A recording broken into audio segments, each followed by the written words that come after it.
Kill him. Kill him with a 19-month resub.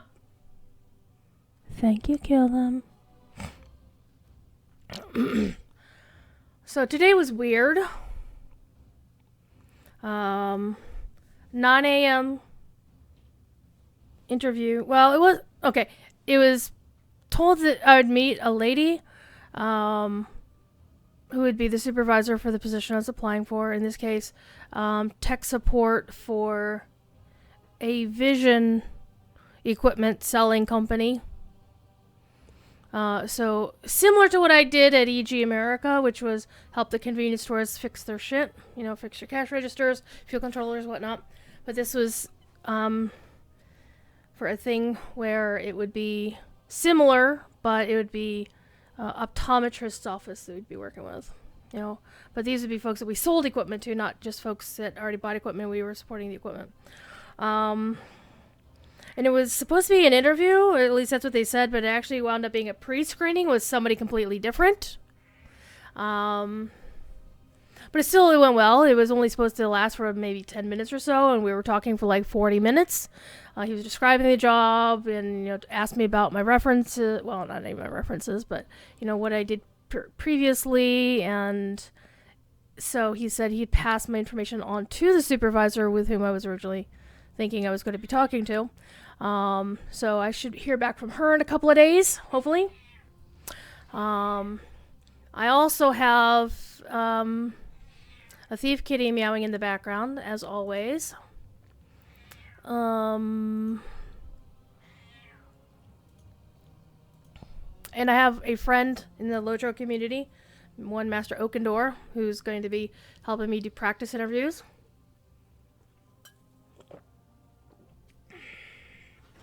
But kill him since you're here.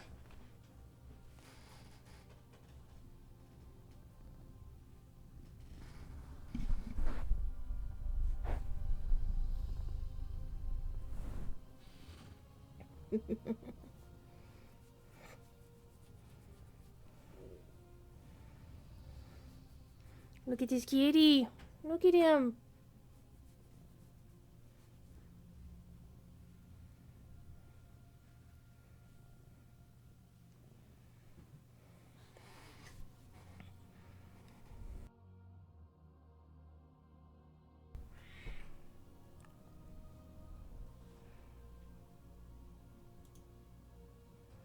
Okay, this thing is weird.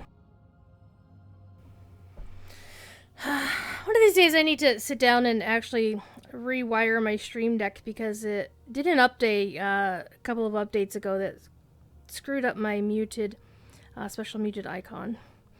So, you can hear me. You can barely hear the game because I have it turned way down, so I'm going to turn it way back up. I had to turn it way back down whenever I play Zelda, so I'll have to do that again on Friday. Or Wednesday. Thief Kitty picking his nose. Hi. Hi. Wow. Anyway, and I have a thing, somebody reached out for another job that I actually like even better. Saying, hey, we have this, this job at this, other company. It's salary, so I'm not too keen about that. So it means no, you don't get paid for overtime kind of deal. But it looks like we're looking at an interview sometime on Thursday or Friday. So we'll see how that goes. Anyway, as you can see on the screen, hopefully you can see the screen. Yeah. This is my main, this is my paladin. Isn't she awesome? And if you notice, she's level 60. She's at the current level cap for a while. Ooh. And last night, just kind of to wind down before, because there's no sleeping early for me. I tried to go to bed at midnight and it just didn't happen. So I went and played a little bit of WoW, thinking I'd dull my brains, but I was like, wow, this story is actually pretty decent. So I'm in Revendreth, which is the last of the 4 story zones for this expansion. And my character dinged at the big 6-0, and we still need to, and you guys kind of missed that. I'm kind of sad that y'all missed meeting Mad Duke Theotar. I think his name is. Daft as a brush, as my UK friends would likely say, and he's hilarious. But you'll get to meet him because he'll be right there when we spawn in. But we're in the process of trying to find the rebel prince Renethal. The prince is, of course, fighting against this bozo right here, Sire Denathrius, who is the leader of Revendreth. And apparently we just discovered he is hogging all the anima. We don't yet know why. I mean, I personally know why because I've been following the story, but my character doesn't yet know why he's hoarding anima.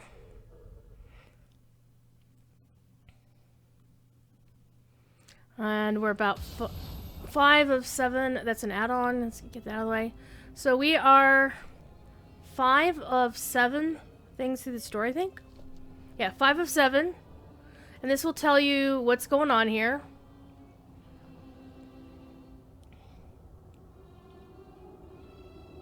And we've been to all of these places. We're at Sinfall, which is actually going to be one of the dungeons. So we started like over here, worked our way around.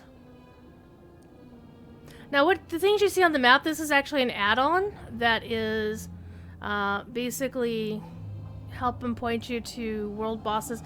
And there's a plugin called Handy Notes that will give you notes about how to accomplish these things.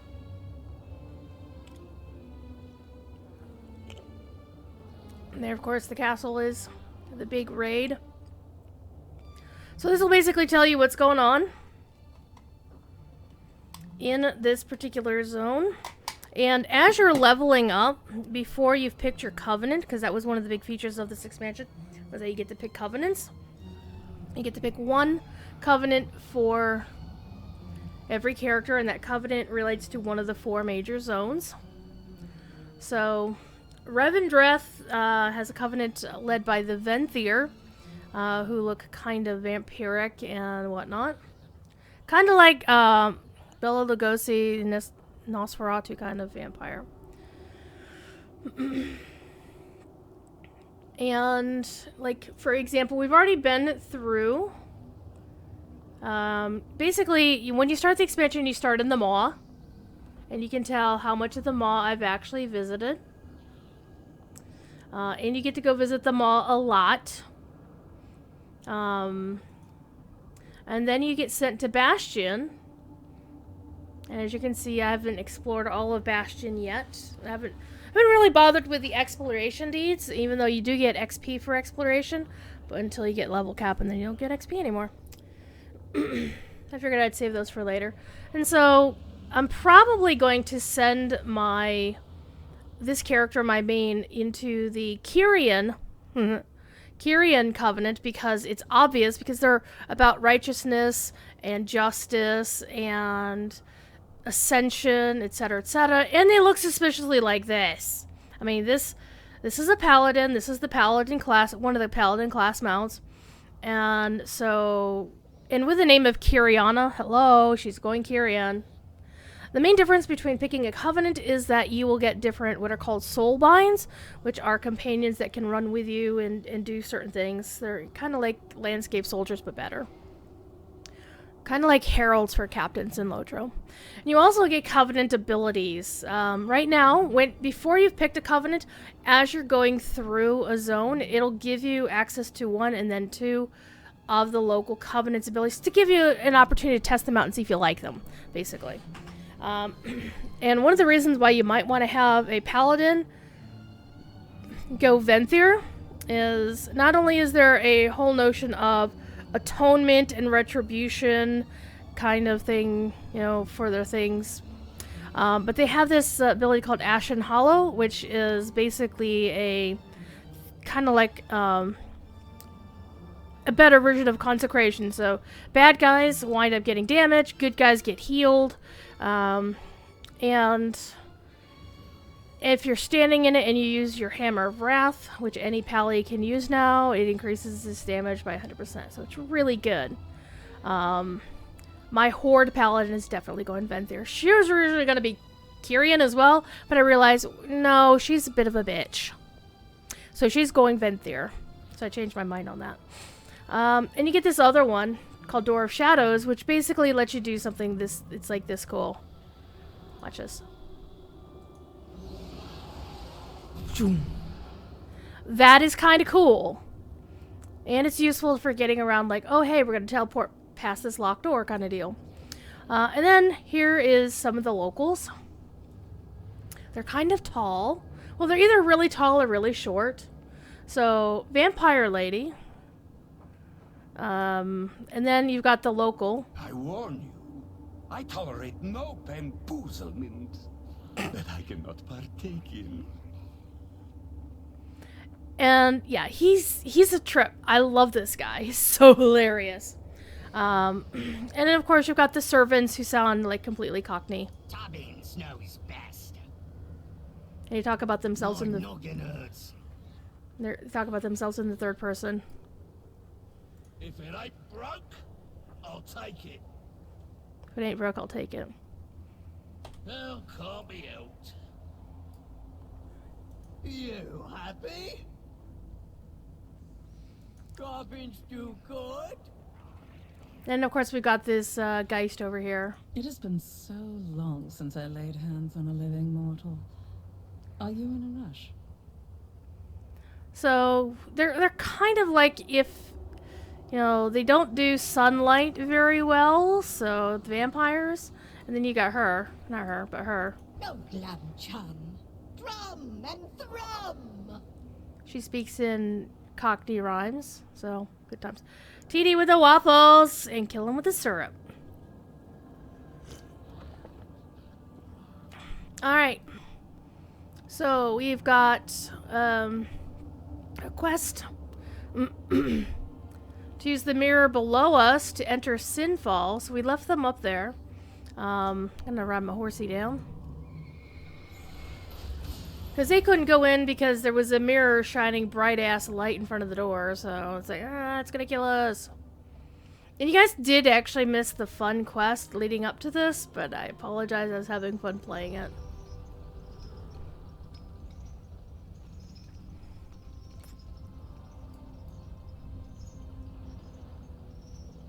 I didn't even notice there's a gargoyle up there.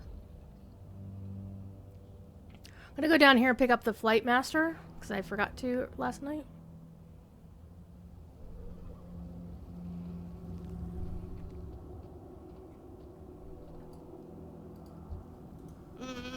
My master did say to serve everyone.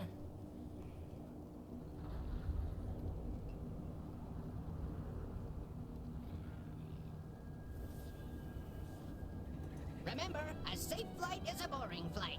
Okay, you see this awesome bear this person has? This amazing bear with the pack and the snowballs and whatnot. This is the new anniversary thing, and yeah, I'm totally gonna get this. And before you say, but Druid, you just did a GoFundMe, you shouldn't spend the GoFundMe. I'm not. I actually have a Blizzard balance left over from when I bought Shadowlands last year when I still had money. And so if I can use my Blizzard balance, I'm going to get that. So what that is that is the big kahuna of the 30th anniversary packages that they are selling. And Blizzard is getting themselves standing stone-like player acrimony, because it's like, it's your anniversary, but you're making us buy the presents. Whiskey Tango Foxtrot. But look at that bear. That bear is said, it's calling my name. It's fire. You need this bear. You need this bear. So, I have a Blizzard balance, and I'm gonna get that. Well, see, that's the thing is, when one has to, you know, debase oneself to beg people for money, and people are kind and generous, one does not spend even a single dime of that for herself, unless somebody specifically earmarked some of it for something else. Like, for example, one person gave me a $300 Amazon gift card, in somebody in the Lotro community, and I love that person to death and death and death. We are super awesome. And they specifically said, yes, you are going to buy yourself at least one thing that's nice, pretty much. However, I'm not going to listen to them. I am going to do my thing. Where is the mirror? It's like, use the mirror to enter thingamajigger. It's like, where is thingamajigger?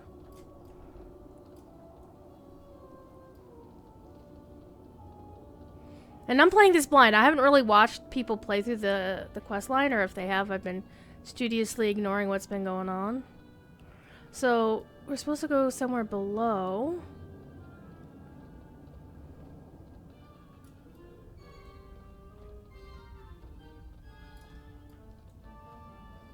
And listen to that music, that amazing music in the background.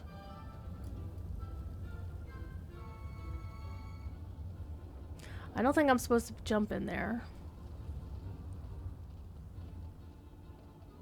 It says I'm supposed to use... Oh, I'm supposed to use a mirror to enter Sinfall. Okay. Did I get a mirror? That's not a mirror.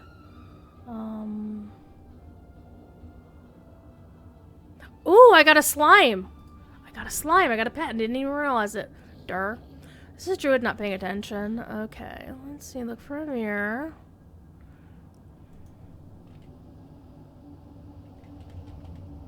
I have no mirror in my inventory. Now, the minimap says... Use the mirror to enter Sinfall, and it's down. So it's somewhere inside, but it's down.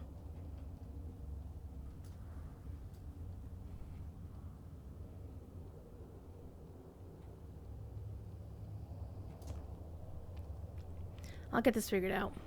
So, my goal here is, besides getting my trackball to track correctly again, get my email out of the way.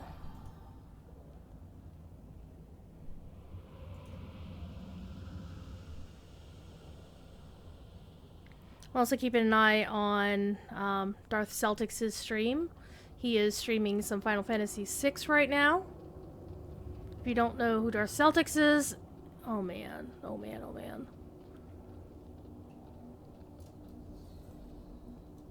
He is the head of QA for Standing Stone Games, and also the games composer for Lord of the Rings Online, and now Dungeons & Dragons Online. Oh my god. So, it seems like I should be using a mirror like right here, but like right below where I am. Like, there should be a cave or something.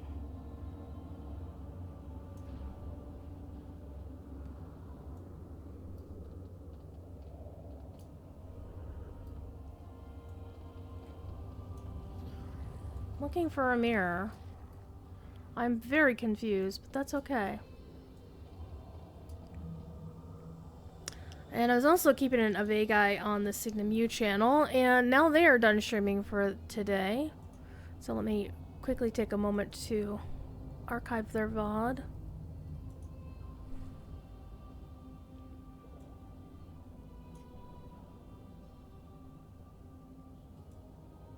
So on Wednesday, the plan is to continue my Link to the Past stream, where I tried and failed last week to beat the first Dark World Temple. We have a plan. It's down. Why am I going up?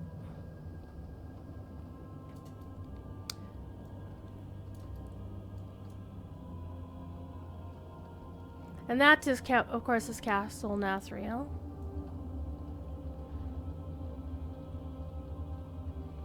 That's the current raid area. I want to go take a better look at it. Look at those nice ballistas.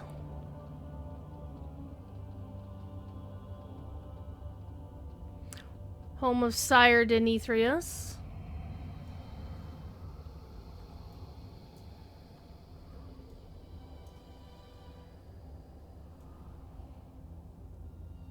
Rawr.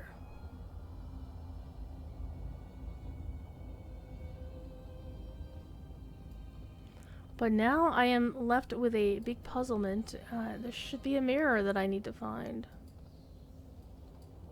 But I'm not seeing... I mean, there's the mirror here.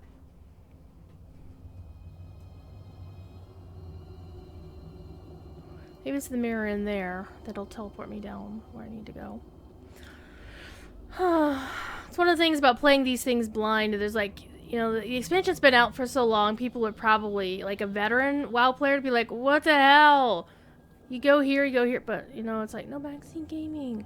I do like to figure stuff out first before I ask for help, as evidenced by the GoFundMe.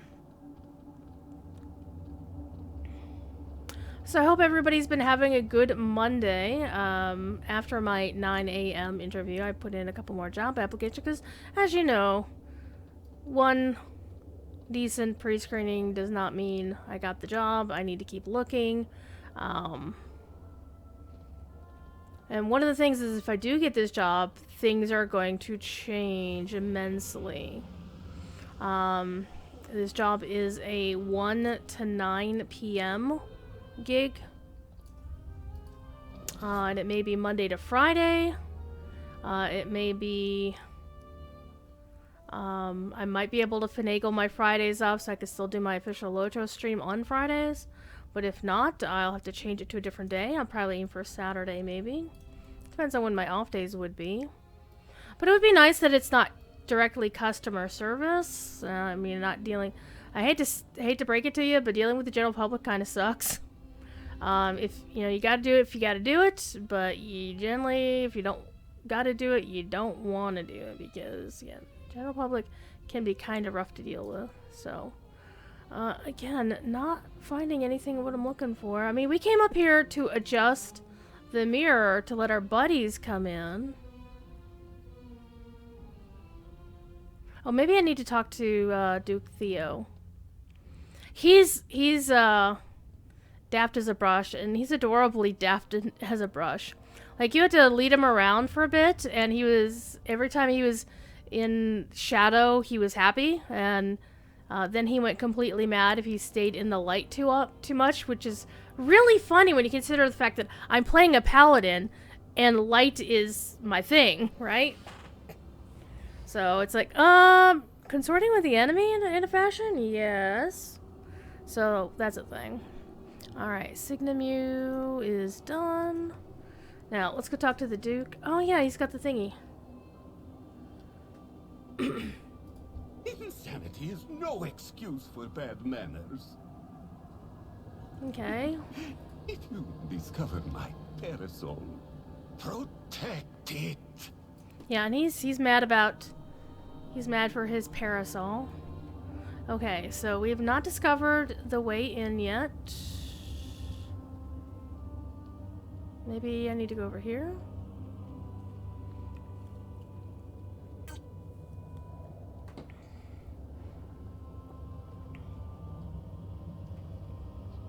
Nope. And one of the other things you get for picking a Covenant is you start to work toward pieces of what are called Covenant armor sets. And quite frankly, the only ones that I like are the ones for Bastion, for the Kyrian, which is very noble, heroic, and whatnot. I also like the ones for Ardenweald, which is the Druidic or Fey armor. And I like some of the armor sets for the Venthyr, but I don't like any of the Maldraxxus ones. And I don't know where I'm supposed to be going. Maybe the mirror's over here. It says I need to go over there, but...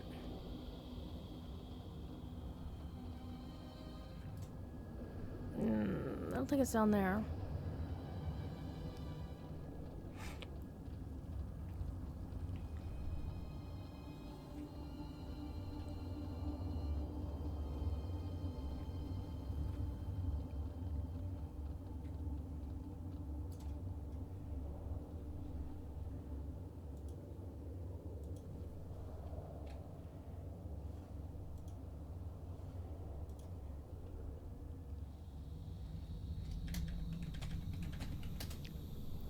And Bill's friend Cass is teasing him mercilessly. Oh! Well, hello there. 20 minutes of dithering, and here we go. I think I found my way.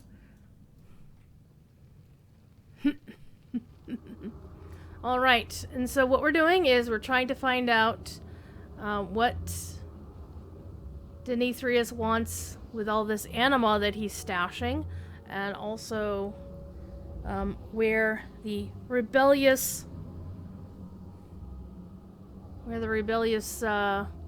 Prince Renathal is. Let's go. Supposed to find. Ooh, pardon me. Find a clue.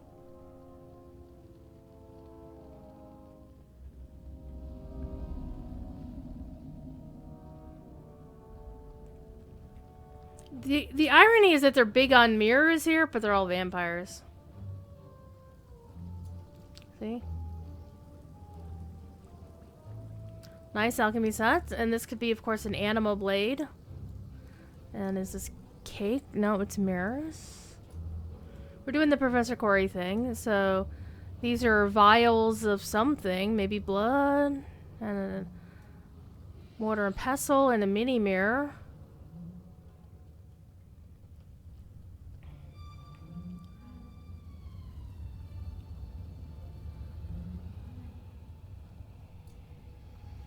And, of course, this place has sentient weapons. It's just like you're playing DDO. Oh, God. I have need of your hands. And I do like the design of the weapons here, and they are pretty badass. Look at that. It's very symmetrical.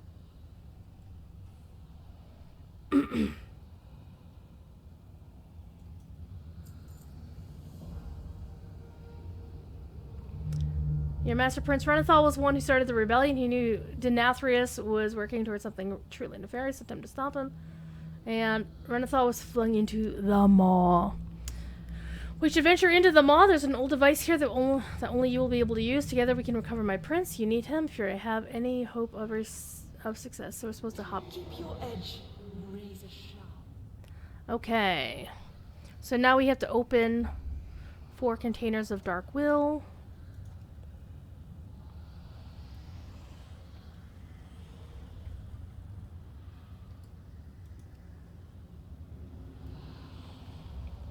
So what have y'all been up to on Monday? I know some of you have been working. Some of you have been playing the games. Some folks have been taking care of family.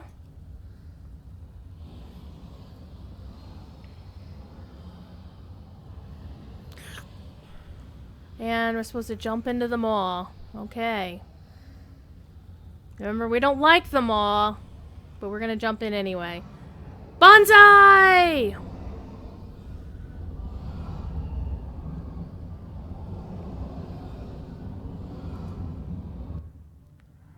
Two-man the Dol Guldur raid. Oh, that sounds like fun.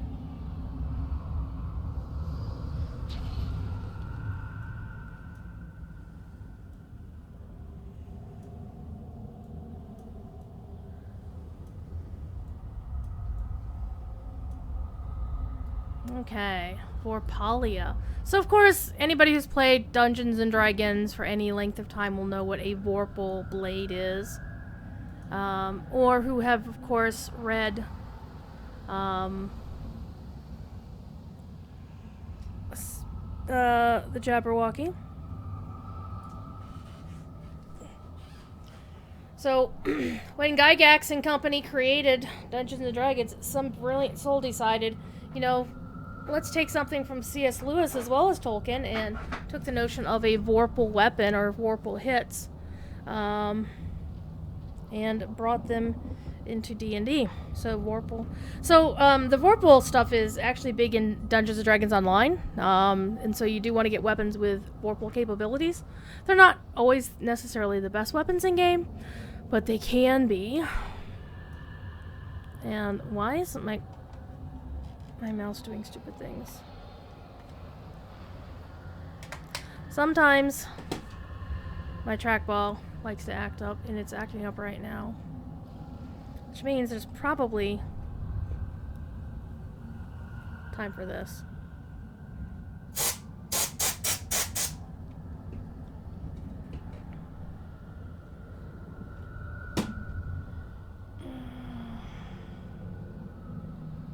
Which generally means there's a cat hair in it too.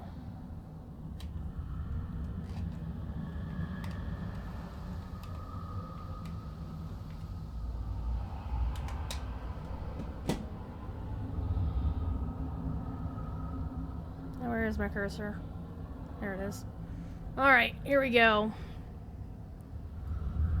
Let's talk to the blade. I hope you are handy. And typically, when you have a unique item or companion, when you see somebody else with that same unique companion, just for immersion's sake, they'll give it another generic name. Like this person's Vorpali is called Animated Weapon.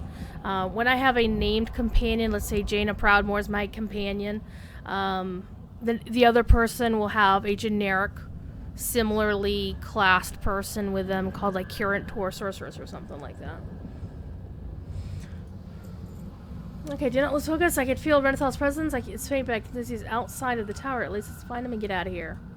No one will come between me and my prince again. No one. You hope so. One of the cool things WoW has recently put into the game is they have made it so that you can't, like, when you click on something, your head turns toward it. Good. That should prove useful. And I've noticed that NPCs will do the same to you now. Okay, so find the prince, and let's see, he is over that away. Need to cross this bridge. Let's see if we aggro that guy. Yep.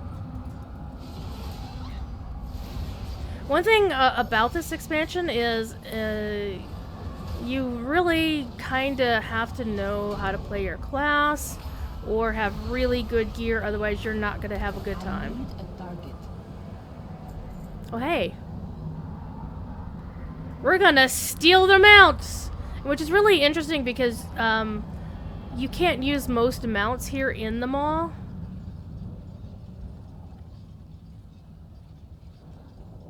So it's fun to be able to steal somebody else's. Ow. My prince, are you okay? Did they hurt you? Vorpalia, you were cast into the maw as well. And who is this that... Wait, I recognize you. You're one of Azeroth's champions.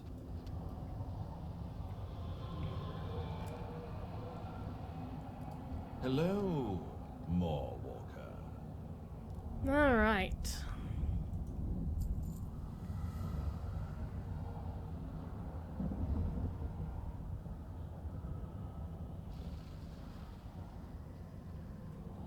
Take the key.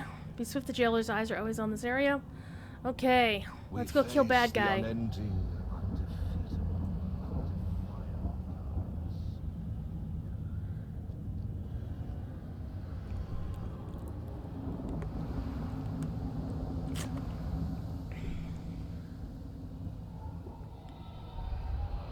And they really did spookify this place up pretty good. I mean, if they'd done without, like, the mist effects, it wouldn't be quite as awesome. But even though it shows that I should be able to use my mount here, I can't. And this person has actually managed to pick up one of the mounts that you can use in this area. It's too far away. There's like a world boss or world event that you can do that you could acquire a mount that actually works in the mall. So basically they use the same theory as to why you can't use horses in Moria, in Lotro, is, well, there's also the simple fact that you're not on Azeroth anymore. On the other hand, it's like,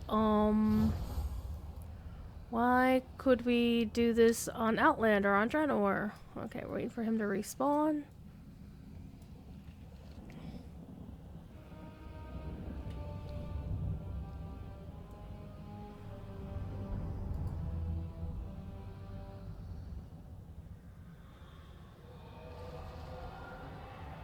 And some classes have it easier than others around here.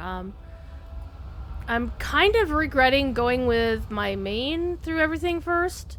Mainly because it'll be easiest for her. She's my most familiar class. She also has heavy armor. She has a lot of heals. That's one reason why I like playing Paladin.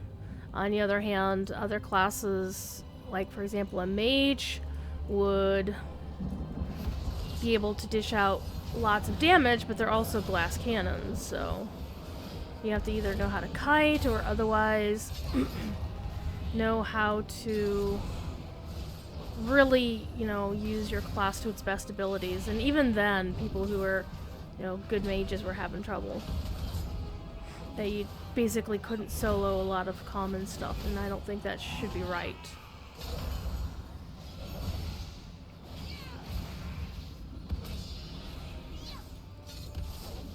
I don't have a target. Alright. Got a key. Let's go back to the prince. Well, except, you know, I'm used to hitting my mount. Oh hey, this one still hasn't despawned. We'll borrow this one. Except I can't borrow it, but I will mine it and get nothing for it. That's fine.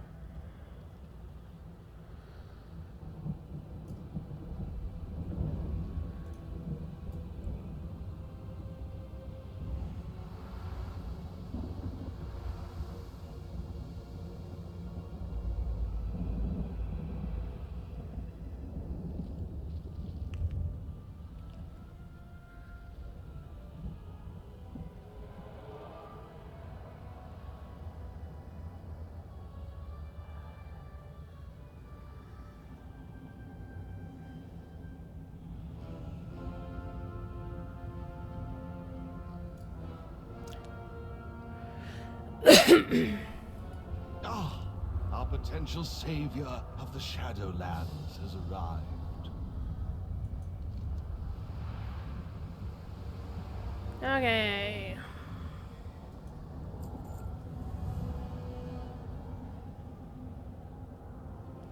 My allies were taken into the Tower of the Damned, and so we must follow. I do not think we must venture deep into those halls, which is good, as I do not believe either is in shape for a fight like that. So, we're gonna go rescue his allies from Torghast, Tower of the Damned. This is basically the intro into the rogue-like portion of the expansion. Torghast is the big other piece of content right now. Newly introduced into WoW. It's basically a rogue-like. You go in, and you acquire anima powers, and depending what your powers are, you could do very well or do very poorly. Some are better than others depending on your class. And you only have to go in like a couple of times for sure as part of the story. And then after that, you can, if you want to, ignore it. On the other hand, if you want to keep trying over and over again to get better stuff, you can. Get better gear. But if you're not really into the gear grind, you don't have to. I know Devilor, one of the community managers who normally works with the influencers and content creators. Like, he's the one that folks like Towley and Bajira and those guys generally wind up talking to, Salute Bag, to organize, you know, big ticket events and whatnot. He loves Torghast, and Anduin's voice actor, Josh Keaton, was playing Torghast last night on stream. He's a good dude. His chat's a little bit wacky. He needs a mod, like crazy. I did actually ask him if he needed one, and I gave him a whole bunch of modding advice. Here's what you should look for in a mod, etc., etc. We need to get you out of here. More Walker, get us out of here. No, I cannot leave my allies behind. I love those boots. I am the reason they are here. We must. I mean, the skinny pants. You know, like I'm a bit withered, but I apparently can't afford a belt that keeps my pants looking like they're about to fall off. Okay, so we need to find an entrance to Torghast, which is over here. And apparently, Venthyr run like this, and if they have like a weapon, they have that weapon drawn and held behind it. Like, if you've seen Star Wars The Old Republic, if you have a Jedi who has just one lightsaber, or like a they'll hold one lightsaber behind them as they run. That's a thing. And it's basically the same notion. It looks really cool on somebody who's got, you know, like a sword, like a duelist or something. And I do have to say, Venthyr do have some pretty cool cosmetic outfits. Very much, I wouldn't say spiky, but very elegant and stylized. I mean, with the metallic accents and whatnot, and the stripy pants.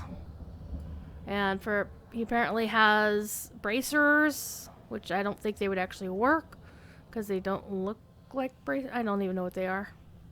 I don't think even he knows what they are.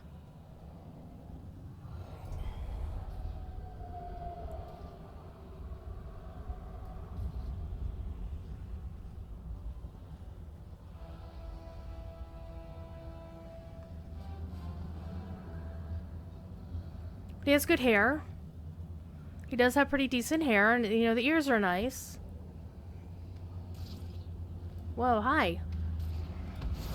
I do like some of the Covenant weapons, or the weapon skins for this Covenant. But yeah, for the most part, not a fan. And you can go look on sites like wildhead.com to find out what the Covenant armor sets look like and decide which ones work best for you. And now I get to enter this hall. First run into Torghast. I thought I was going to pick a Covenant already, and well, we're not done with the campaign yet. So this is a solo instance.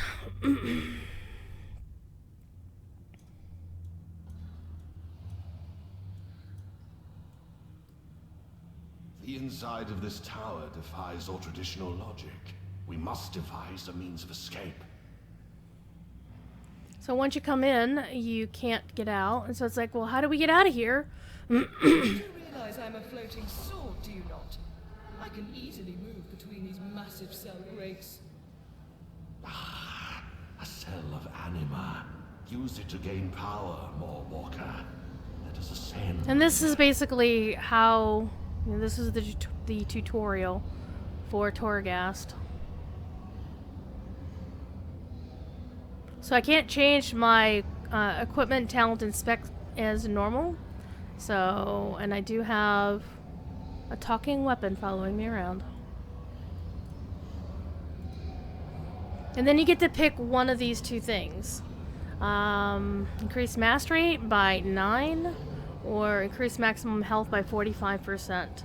And you really kind of have to know your class fairly well to know which works better for you.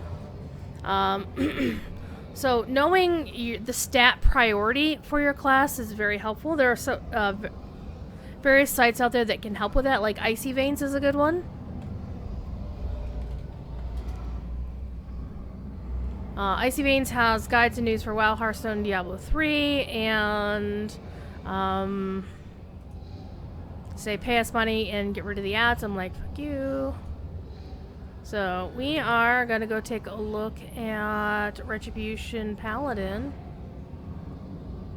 So there's PvP guides, there's Shadowland systems, so we're gonna look at Retribution Paladin. What is our stat priority? It's like, Drew, you should already know this by now. Well, I don't.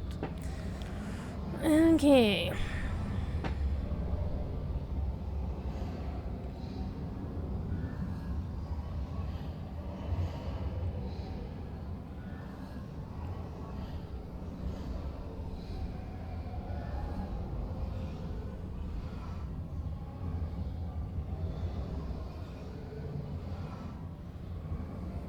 Retribution Paladin stat priority. So, stat priority should be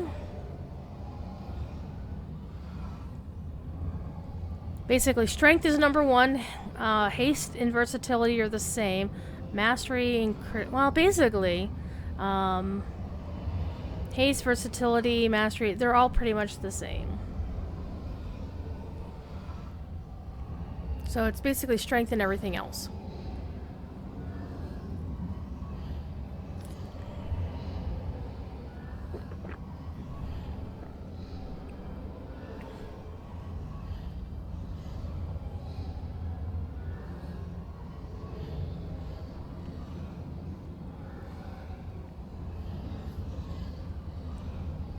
Alright.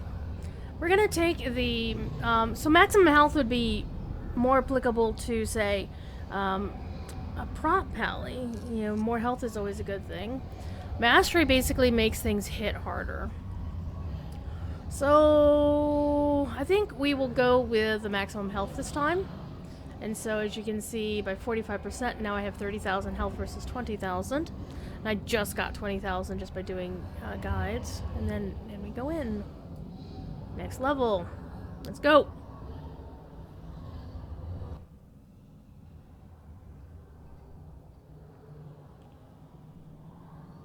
This will tell you what your animal powers are.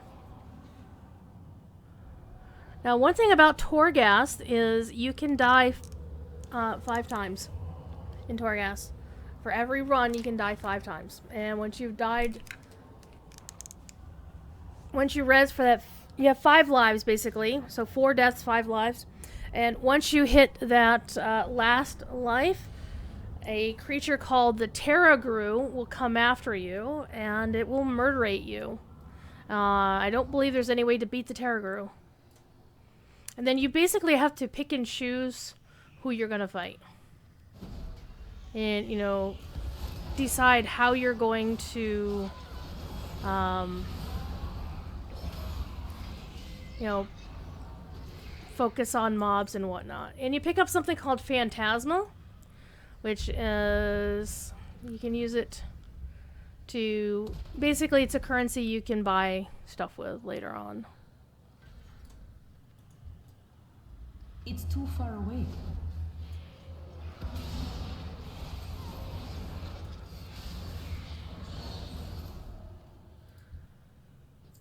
Darkest greetings. I don't have a target. Walker. I need to target something first.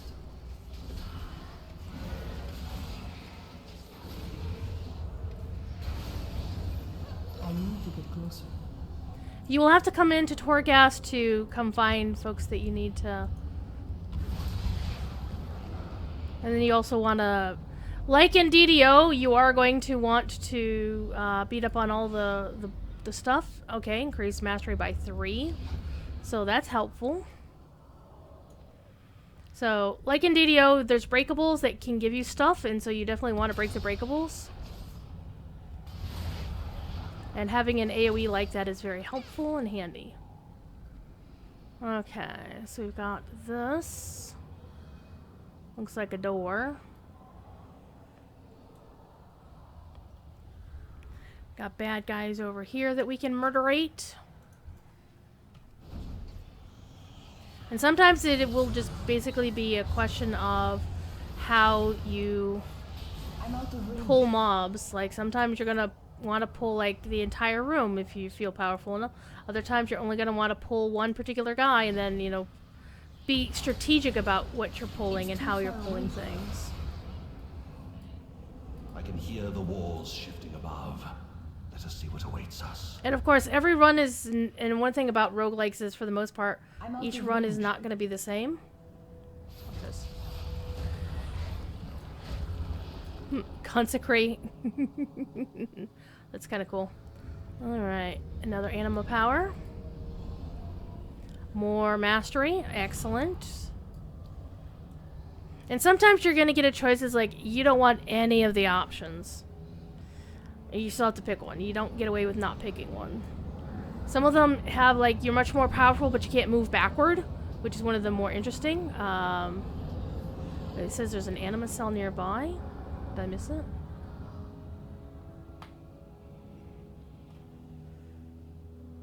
That's nice that it actually told you that there was something that you missed.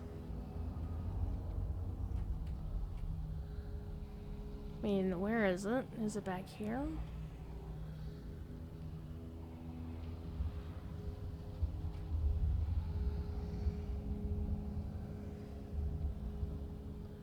And so the game goes on layers, right?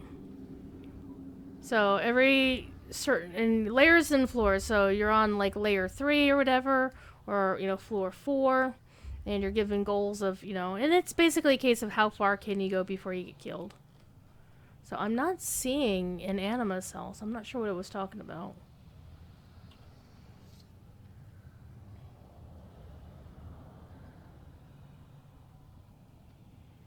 Oh, is it the one right here that I forgot to click on? Yes. Okay, so I can either get the max health again, or I can get the mastery, and it will tell you like rare, common, and whatnot. I think this time we'll go for the mastery.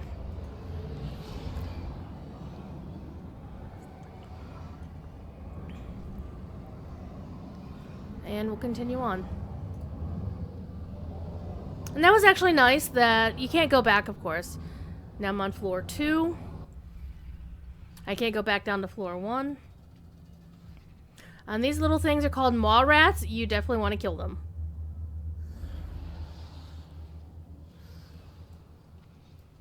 I need to get closer. Apparently Vorpalia brought friends.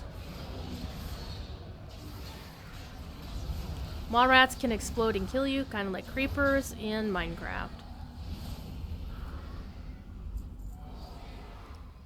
Apparently Vorpalia really hates maw rats.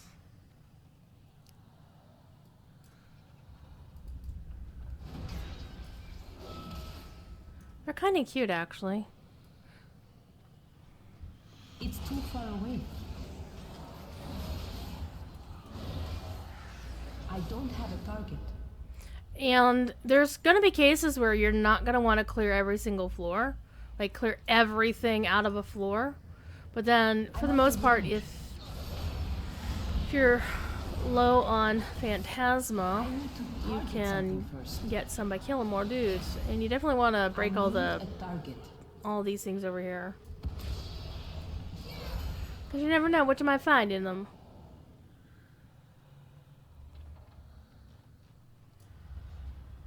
Deadly traps litter these hallways. See traps.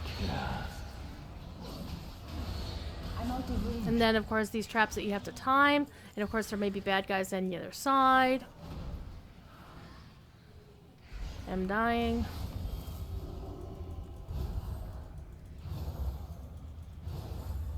My mana is low.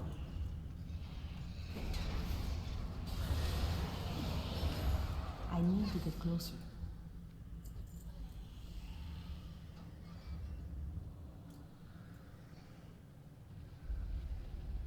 It's too far away.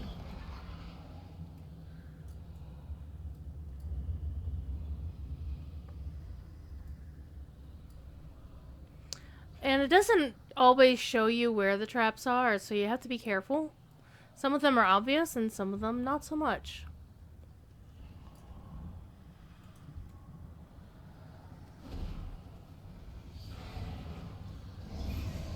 And there's definitely a case where you're going to necessarily want to pick your spot and then try to lure mobs to you.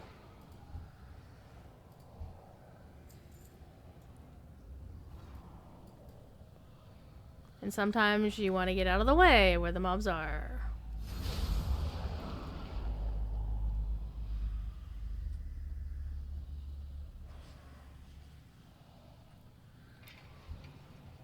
I need to get closer.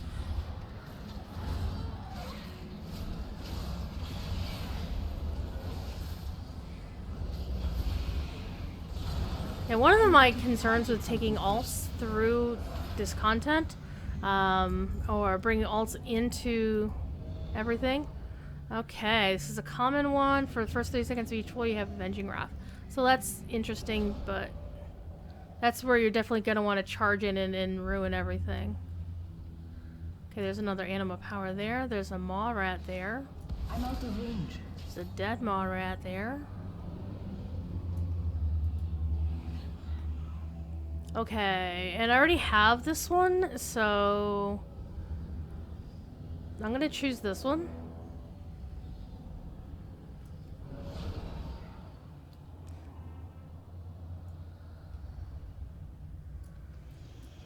It's too far away.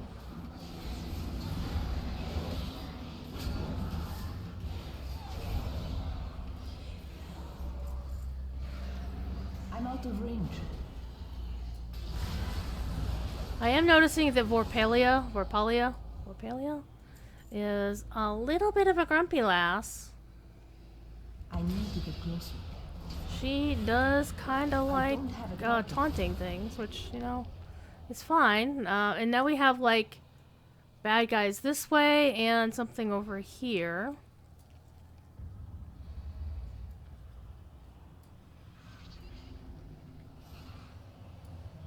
Okay, that looks like the way up, so we're gonna want to come back here and finish this off first. It's too far away. Hey, little Marat.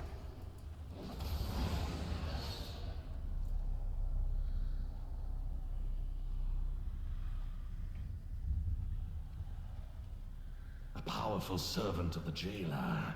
No doubt it guards something valuable.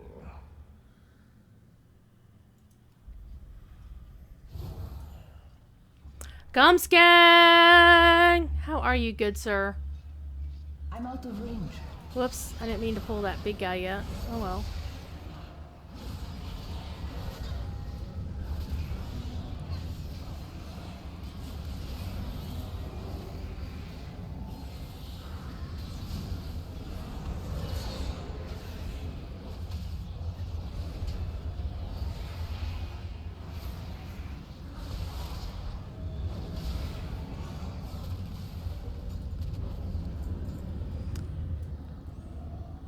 Okay, we got a couple of keys going on here. Or a couple of things. So we got a small anima power. Oh, that's kind of nice. Yeah, we'll definitely choose that.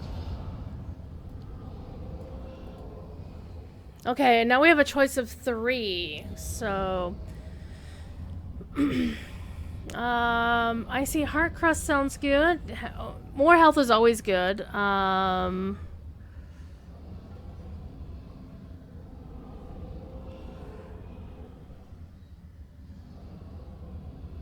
I'm not sure I like that one. I think I'm going to go with this one. It's going to make me tougher.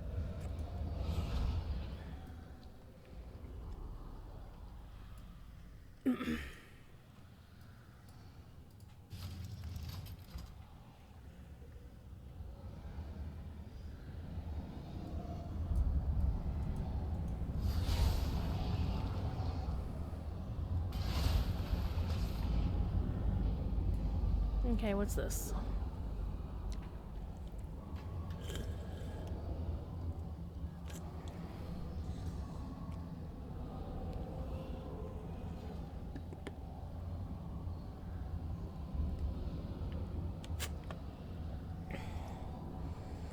Starting to slow down in the WoW. I've been going strong since pre-patch. I went hard on pre-patch. I was playing Ice Crown stuff way too long. This is the very first time I've been in Torghast. Very first time. So we got Prince Renathal. We're just going through the Revendreth zone campaign. I kind of actually like the rare because your frost damage and healing done is reduced by 25. Well, I don't do frost damage. The healing, though, might be a concern. It says your healing is increased by 30%, but it's reduced by 25%, so it's still better, I'm thinking. And there's going to be cases where picking the common is actually going to be better than picking the rare. Let's see if there's anything back here in the little corner. Nope.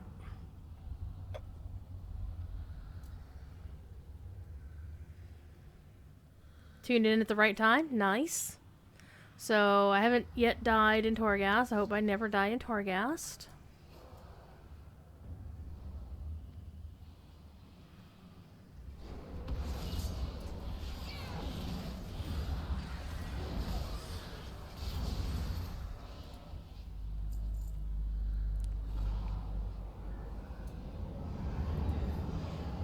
Okay, increase crit strike by 9%.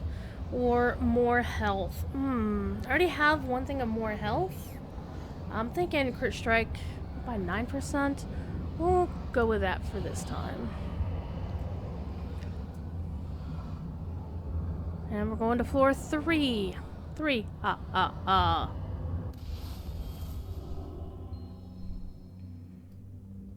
And I'm still waiting to hear back from one of the jobs I applied to. They wanted to schedule... Oh, here it is. Confirmation appointment 8 to 8:30 Pacific on February 4th. That is Thursday on Google Meets.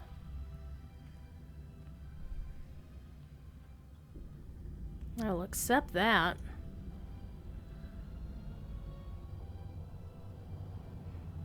Well, one thing says it says 11 to 11:30.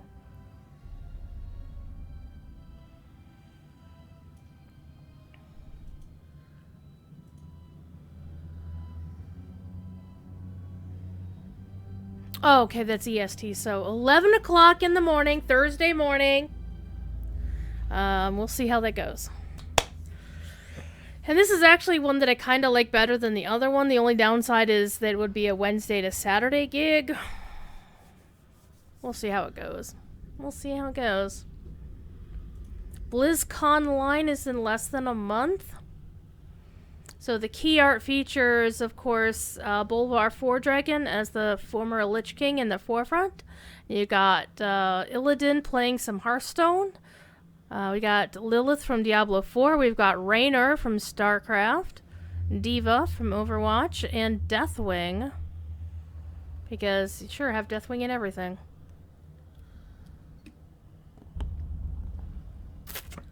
I'm guessing that's representing Heroes of the Storm. Okay, let us go. We are sneaky. TD and Killam, my two favorite Lotro players. Okay, and then once you get on every third floor, you get to talk to a broker. And a broker will let you... This must be the guardian of these floors. Let us dispose of it. That's the boss. But we need to talk to the broker first. I offer only the finest. And this is where you can sell junk. And you can repair. And then you can also spend your anima. Which I've got 197 anima. And you can buy anima abilities. Including like this one, any of these basically. The thing is, you might as well spend your anima. Or, I'm sorry, spend your phantasma, because it basically means you'll be more powerful. And the thing is, this phantasma goes away every time you leave Torghast. So, 15% though. Winged Medallion.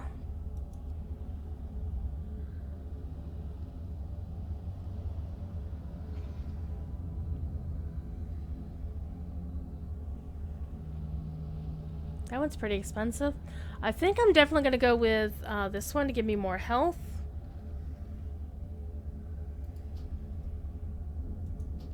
And I got 72 left, which means I could buy these. I'm also going to say farewell to Bill, because he's wrapping up his stream.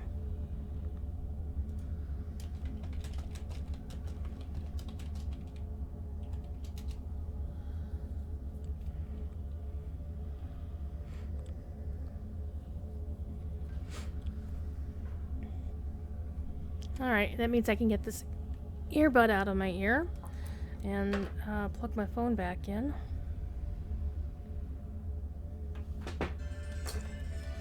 Oh, stop it. Phone, stop it. That's fine. There we go.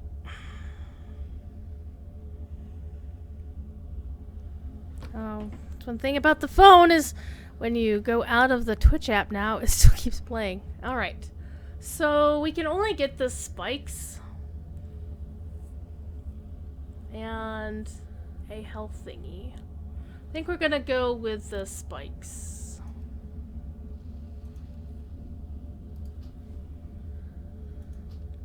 So more health and most spikes. Awesome sauce. Okay. Your patronage is always appreciated. And of course this is the boss, and he's gonna be pretty tough. However, I'm also pretty tough. I've got friends. I've got a taunting dagger and a calm and cool collected prince here. And we'll see how this goes. Hey, Night Lily. How are you? Shamelessly tormenting Mr. Bill. Oh no, Mr. Bill.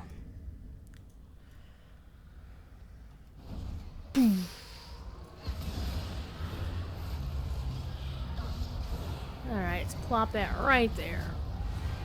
Get out of that. And stay out of the green shit.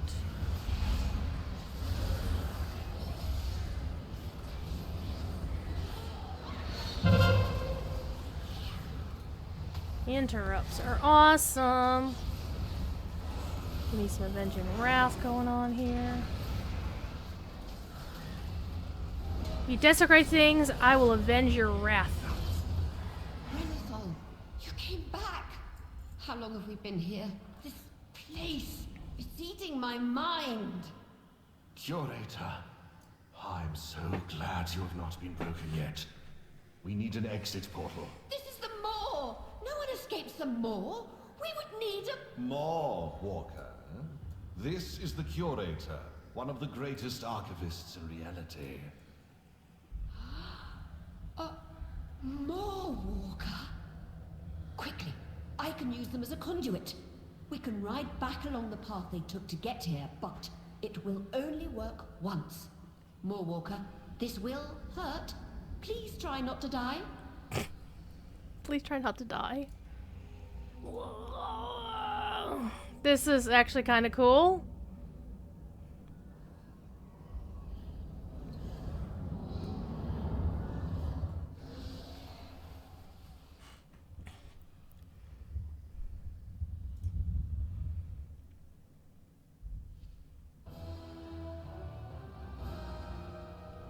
The cutscenes in this game are really good. And I'm not saying that because I'm biased. That worked! And the Maw Walker survived! Fantastic! Best not leave them all like that again. It may undo your existence. Come closer, my new friend.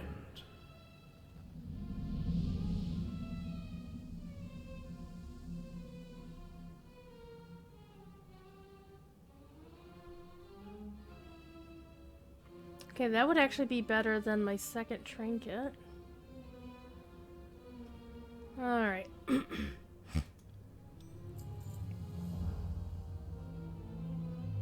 light retaliated and scorched the Emperor Ward. The walls of this place stood at fortified, supplied, and filled with secrets. Take me to meet these allies who led you to Vorpelia. We must take stock of what resources. Oh, you're gonna love this one. There is a simplicity in inevitability.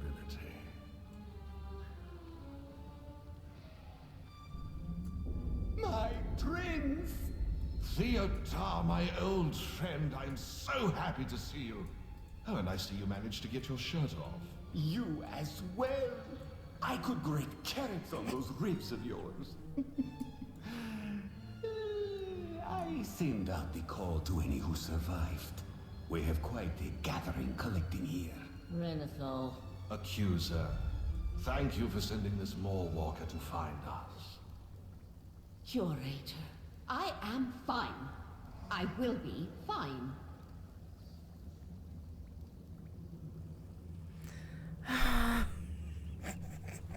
I could grate carrots on those ribs. Oh my god.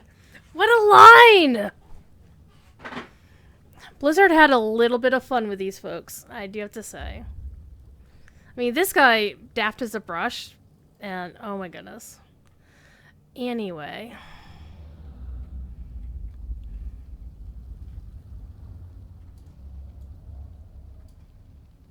And just look how straight his posture is. My liege. Draven, this is more than I could have hoped for. Report. At Theotar's request, we moved what remains of our forces here to Sinful. There are far less of us than we had in our last assault. Gather the forces. We attack soon. I have a plan, but we must act swiftly before Denathrius learns of my escape. Welcome, my fellow doomed friend. There is no possibility of victory. Oh, is that not exciting? Okay, so, the sire, of course, being the leader of the vampires. Okay. The anima he's stealing from the Shadowlands is weakening the bonds that seal the jailer within the maw. That must not happen. Time is short, so we must strike quickly. Head up to the surface into that accursed light. Stairs and Paladin. And align as many mirrors as you can to find the focusing mirror atop the portcullis. We'll shine a light on Castle Nathria so bright no Venthyr will wish to step forth from that fortress to challenge us. Alright, so we gotta seal the gates of Castle Nathria. The drought, the lack of souls, the jailer, all connected. Alright, let's go back upstairs.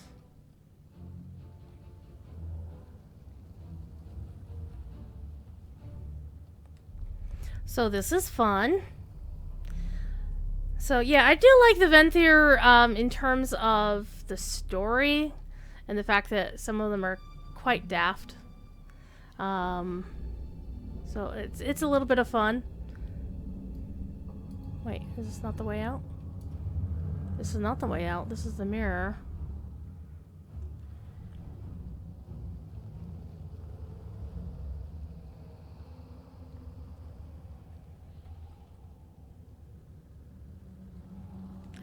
That was itchy. I don't know where the cat is. He's hiding. Of course, I love these guys. Oi! Oi!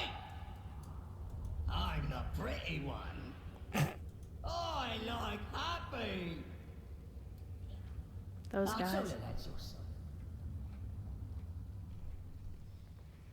Okay, let me get to the surface. This is not a way out. I don't know what that's all about, but that looks cool. Can you say Moraval? I knew you could. Alright, and this does not also look like a way out.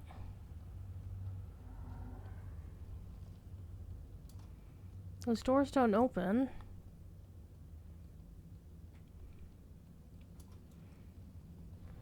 Oh, I get what it is.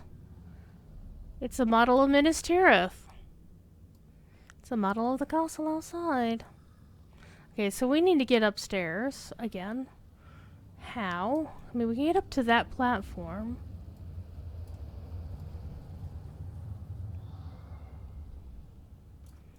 We don't want to jump in.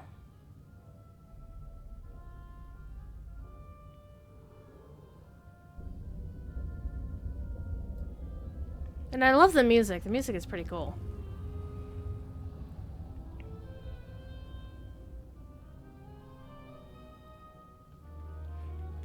One of the things Blizzard has managed to do is they have kept to their overall style, even though they haven't had the same lead composer since I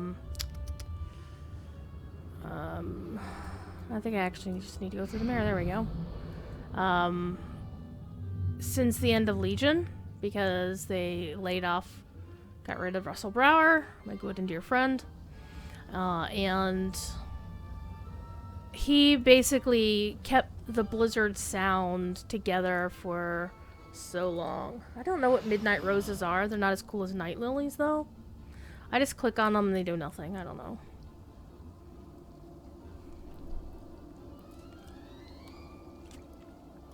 Alright, I see the mirrors, so let's go to the mirrors.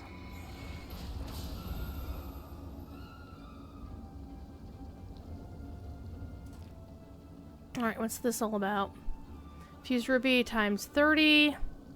Yeah, we're not going to bother with that. It'll only get you a toy anyway. Hello, bad guy.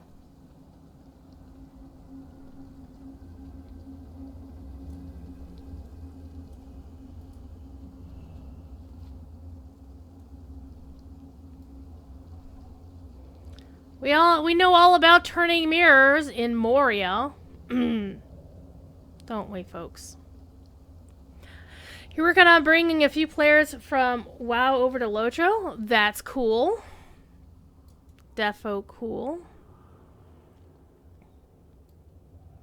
I mean, Lotro plays pretty much like WoW. It just doesn't have all of the same features necessarily because, hello, size of team is very different without going into specifics.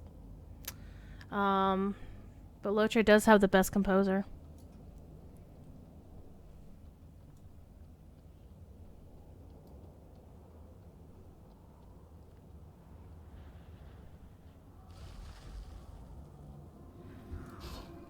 Hi, guys.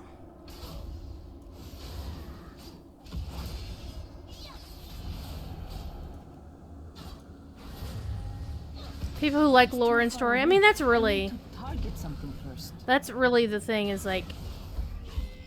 If you don't like WoW's gameplay, you're not going to like Lotro's gameplay, because it's more or less the same.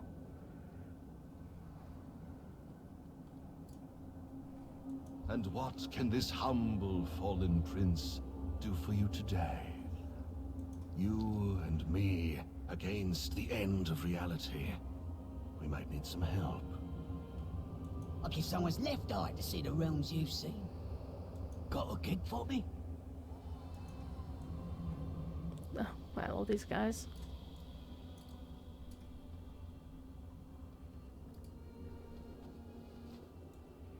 Okay, I missed the one back here.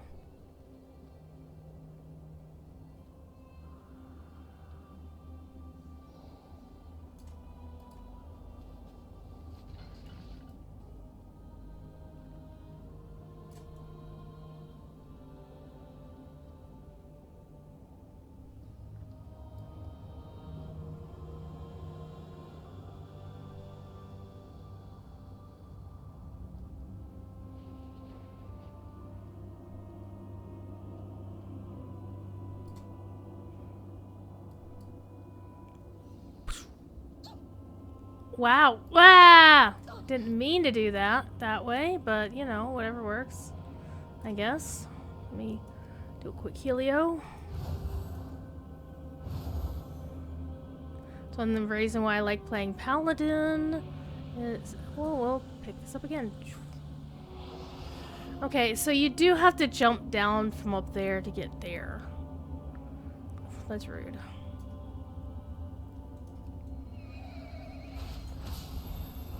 Fine, we'll take a shortcut.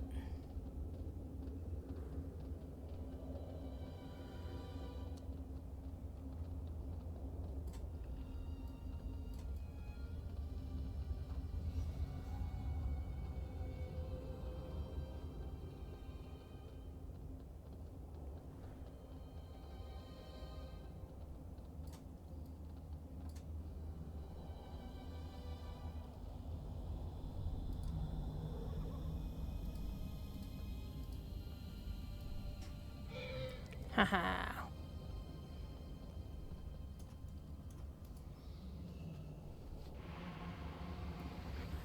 Okay, one more to go.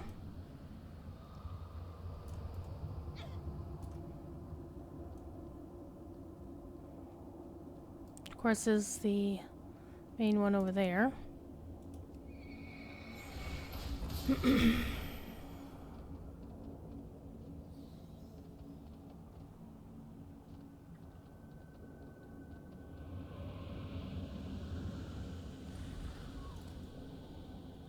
I need to get closer.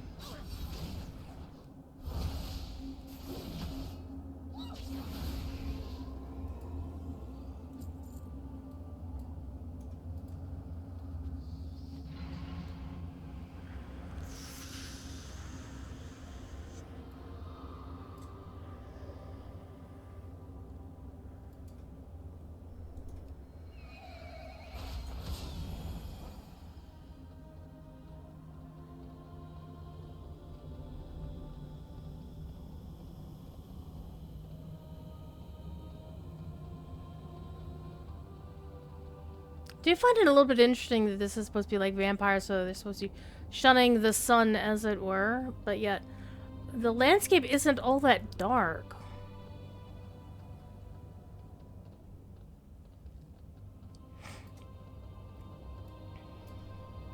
Come forth, catalyst of change.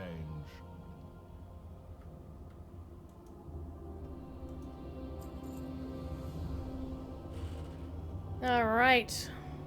Once more into the fangs of death himself, sword drawn, peace with oblivion made. Let us meet death together and bring him low.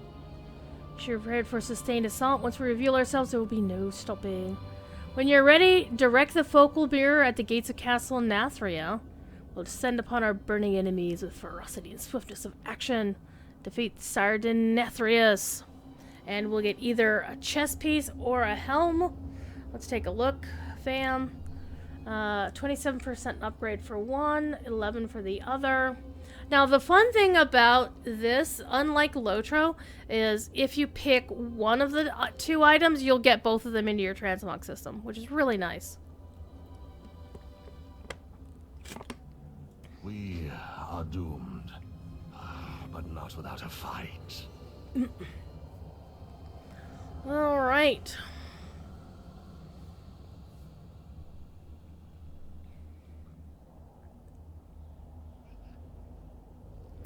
And here we go. Let's face death. I look upon you. I love that. Pretty.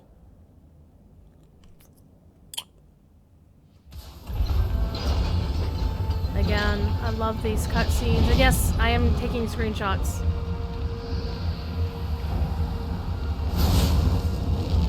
Mwah.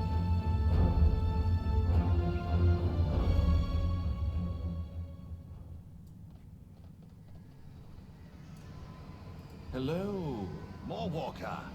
Come, gather up as much of this anima as you can. This type of binding is temporary, but should strengthen you for the battle to come. We are going to use the anima Denathrius stole against him.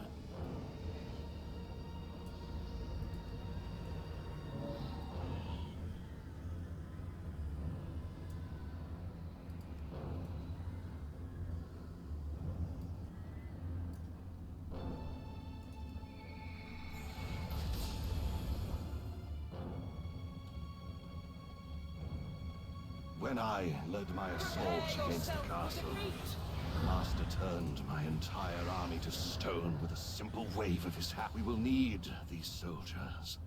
Denathrius is not the only threat we will need to face. Find enough anima to awaken as many of the Stoneborn as you can.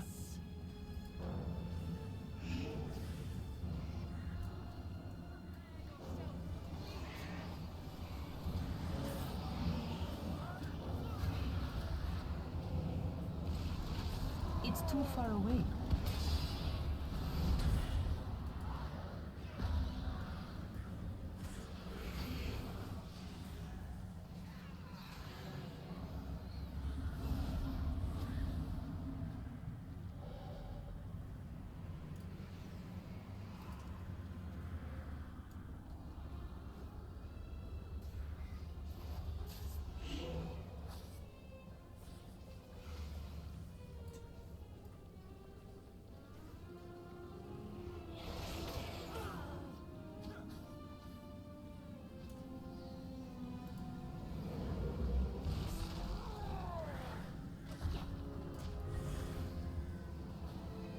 I will enjoy humbling you. Oh, I will enjoy knocking you on your damn ass. Give me your anima.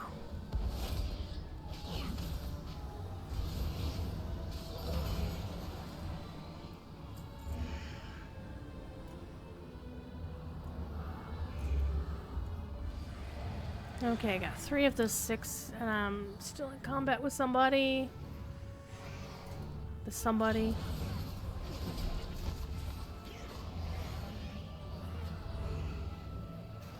I need a target.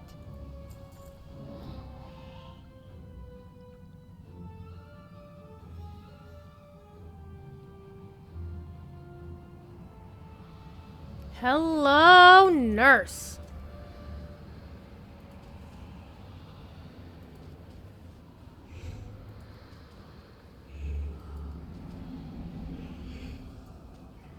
Not at all.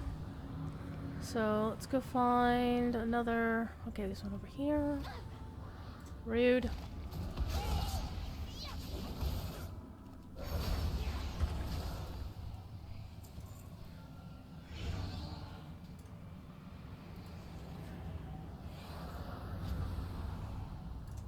Let's heal first.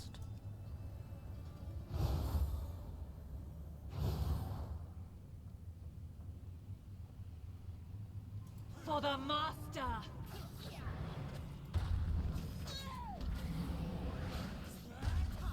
Rude people.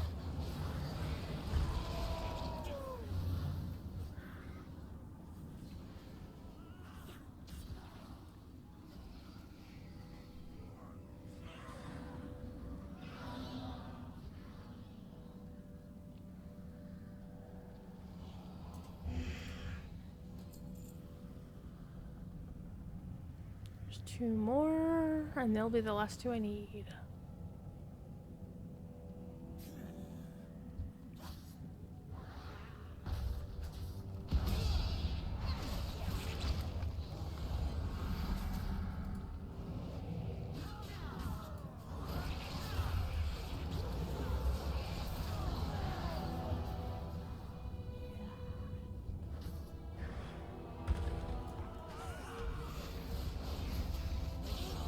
On guard!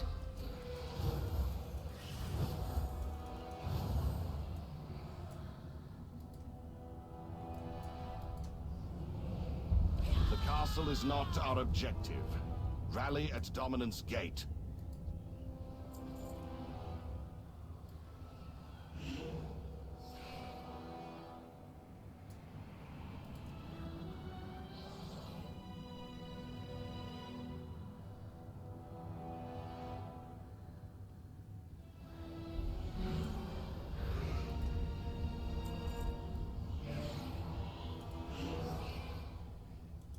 Alright.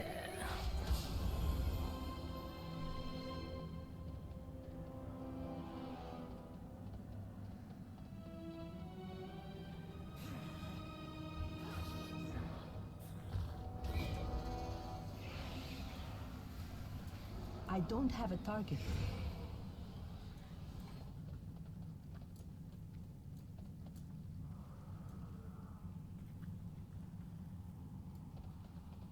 This was once the muster field for the Stone Legion. Watch the skies, for they are watching us. We're just gonna ride through and hopefully we get where we need to go. Oops. Go around this way. Got my own pet gargoyle for a little bit. Draven, do not make me destroy you! Call. If you ever cared for me, then trust me now and stand down. Whoa, cared for me. What? You selfish pup. We do not stand down. We do as we are ordered. I'm out of range. So, they woke you to take my place? Quickly, Moorwalker. While Draven keeps them distracted, we must gather as much anima as we can if we are to face Denathrius.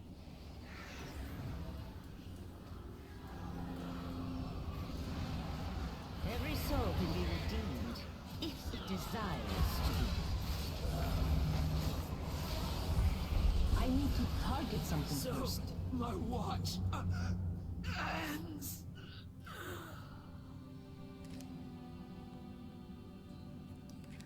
Okay.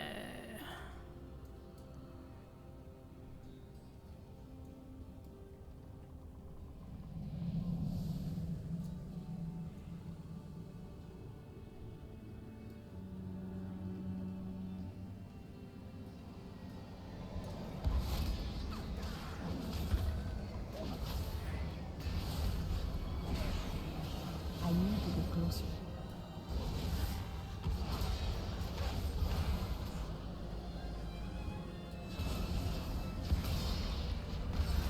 Killing all of the Z things. I don't have target.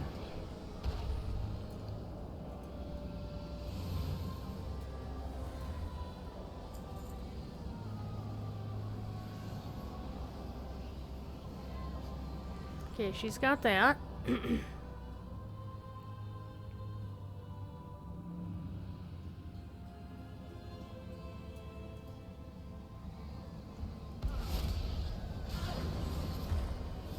I'm out of range. I need to get closer.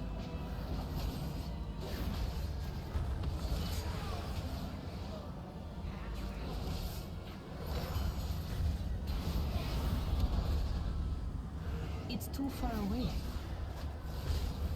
I need a target.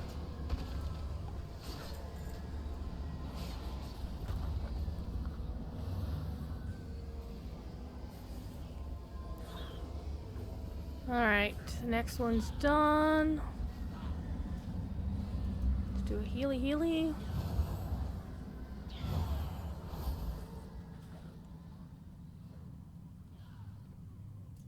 And this will be the last one, and we move on to the next stage. I'm out of range.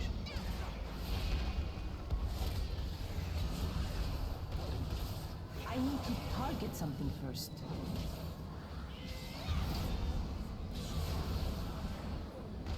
I need to get closer. Those gargoyles falling out of the sky are kind of cool.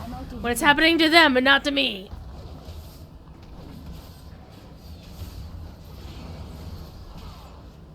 Alright.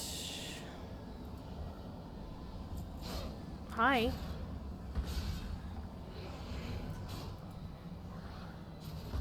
Stop hitting me.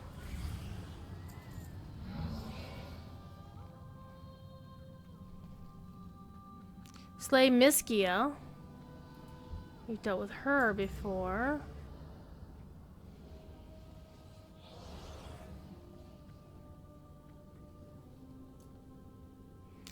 Heals.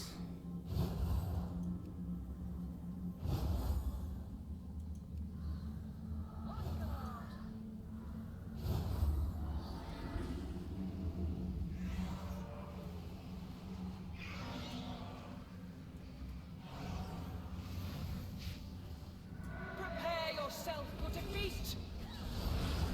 It's too far away. I don't have a target.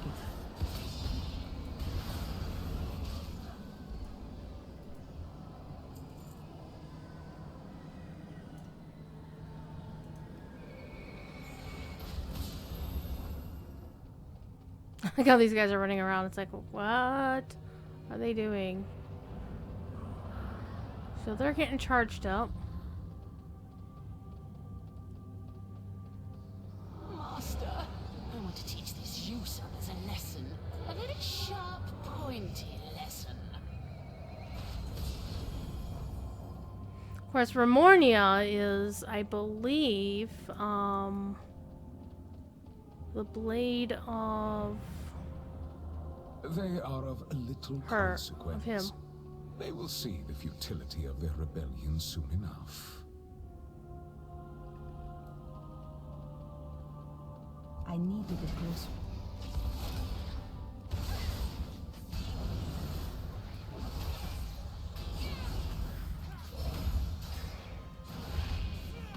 I'm out of range.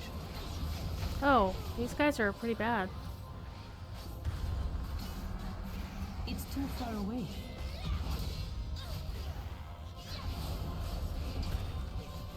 I need to get closer.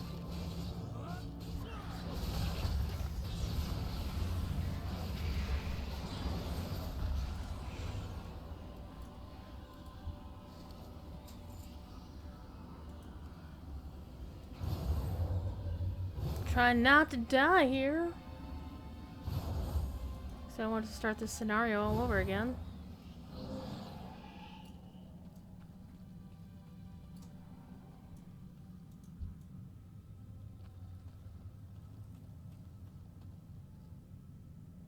It's too far away. I'm out of range.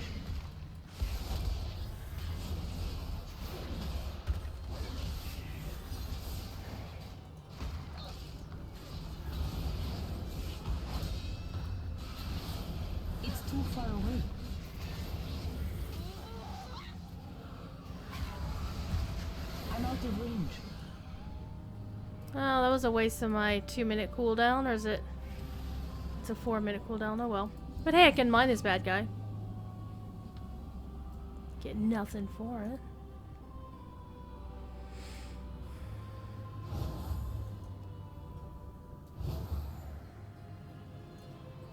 Alright, time for a cutscene. Come forth, catalyst of change.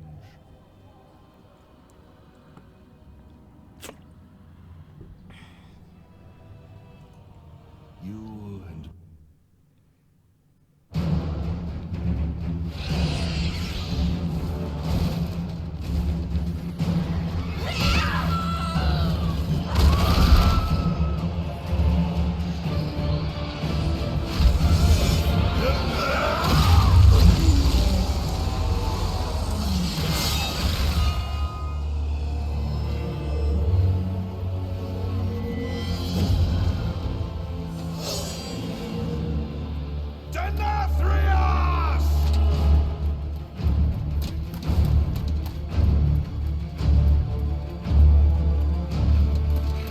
And this is where you find out what's actually going on.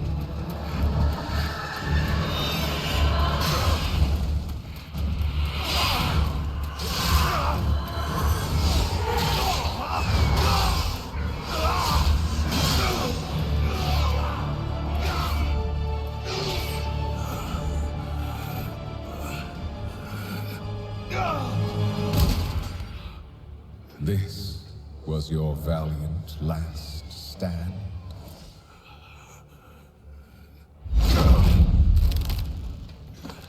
For so very long, you've punished arrogant souls. But instead of learning from their suffering, you've become one of them. You just needed to obey. How fortunate you are to witness the splendor of what is about to unfold. Every precious drop of anima, so painstakingly wrung from the tortured souls of lesser beings, now paves the path for the banished one to reclaim what was his. And once his liberation is secured, it shall be by his will that all is washed away. The only power that will emerge from this torrent of change is death.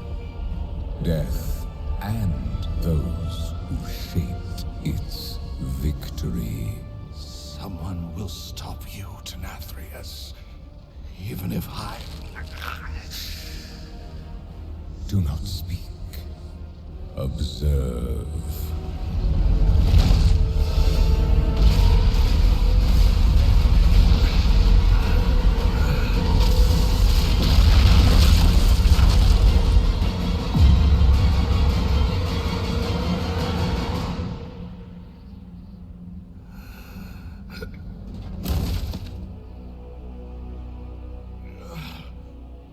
Remember this lesson.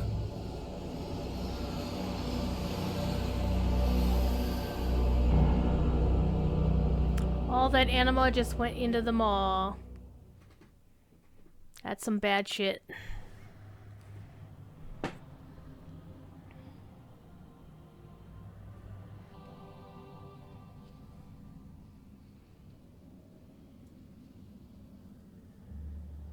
Then, of course, the landscape we were just hanging out at is all messed up.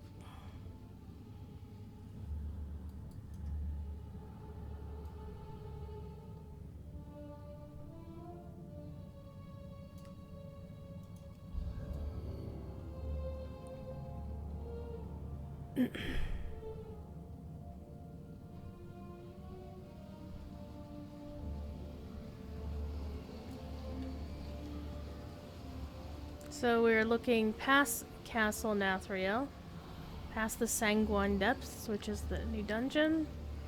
Halls of Atonement's a dungeon. Alright.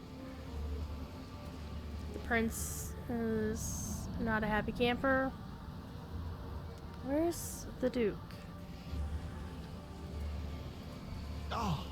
our potential savior of the Shadowlands has arrived. Let's take our hauberk. Ooh, purple upgrade. I have completed the Revendreth story. Okay. Let's beyond imagining. The jail will surely use power to shatter his bonds. Should he break free of the maw, all the realms of death will fall. Let's continue to press the fight against Denathrius. We cannot hope to succeed alone. Turn to Oribos the Draven and speak to the honored voice Tal Inaro. Tell her what you've seen this day and pull her to action. Speak at the voice of the Arbiter. I'll receive some monies. There is no possibility of Surging victory. with this flood of anima. I fear nothing will stop the jailer from breaking free. Denathrius is surely gathering his forces inside Castle Nathria. Unchecked, his loyalists will soon overwhelm us. Okay, We so must rally the harvesters at Sinfall while this mortal returns to Oribos. They must be told what transpired here. I shall escort the Mawwalker, my prince. Come, mortal. okay, remember it was a 27% upgrade? Well, with the two-step it went from green to purple. Well, I went from green to blue to purple. We're now at a 58% upgrade, so that's sweet. That is real nice. Alright, and of course, as I do every time I get a new piece of gear, transmog! Because you never know when you appear in the next cutscene. Isn't that nice? Beware of Yeti. Beware of Yeti, and that's like one of the best mounts in the game. Is it's got this guy. Nelly deals for a friend of the Grumbles. He'll like you. Before they phase out. Okay, let's go back to Oribos, which is our main base. What is our next target? Well, we're going back to We Oribos. must give those who...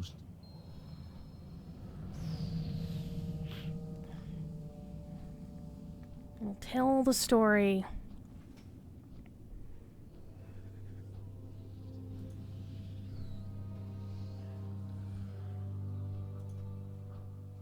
What's going on in this Signemute Discord? People are talking about stuff.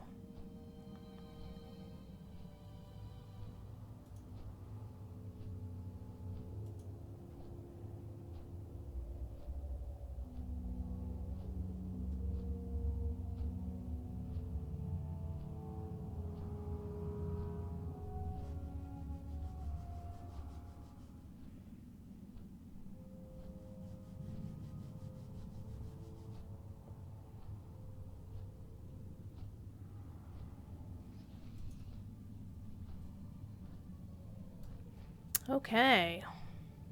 Here's a mailbox. I want the mailbox. Because it's Brewfest. Well, it isn't Brewfest, but I did the Brewfest club thing. The Brew of the Month club thing once upon a time. So I get a free thing of booze. So now we drunk! We drunk, fam. Or not, actually. Okay, we need to get back to... how do we get back there? Why would anyone walk anywhere?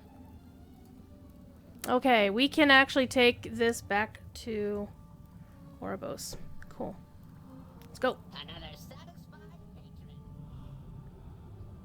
I don't know how this actually works. Oh, there it is. You just fly through the portal. Normally you have to use the animal worms to get from place to place. One of those critters. And look, it's the Stargate. You're in the in-between.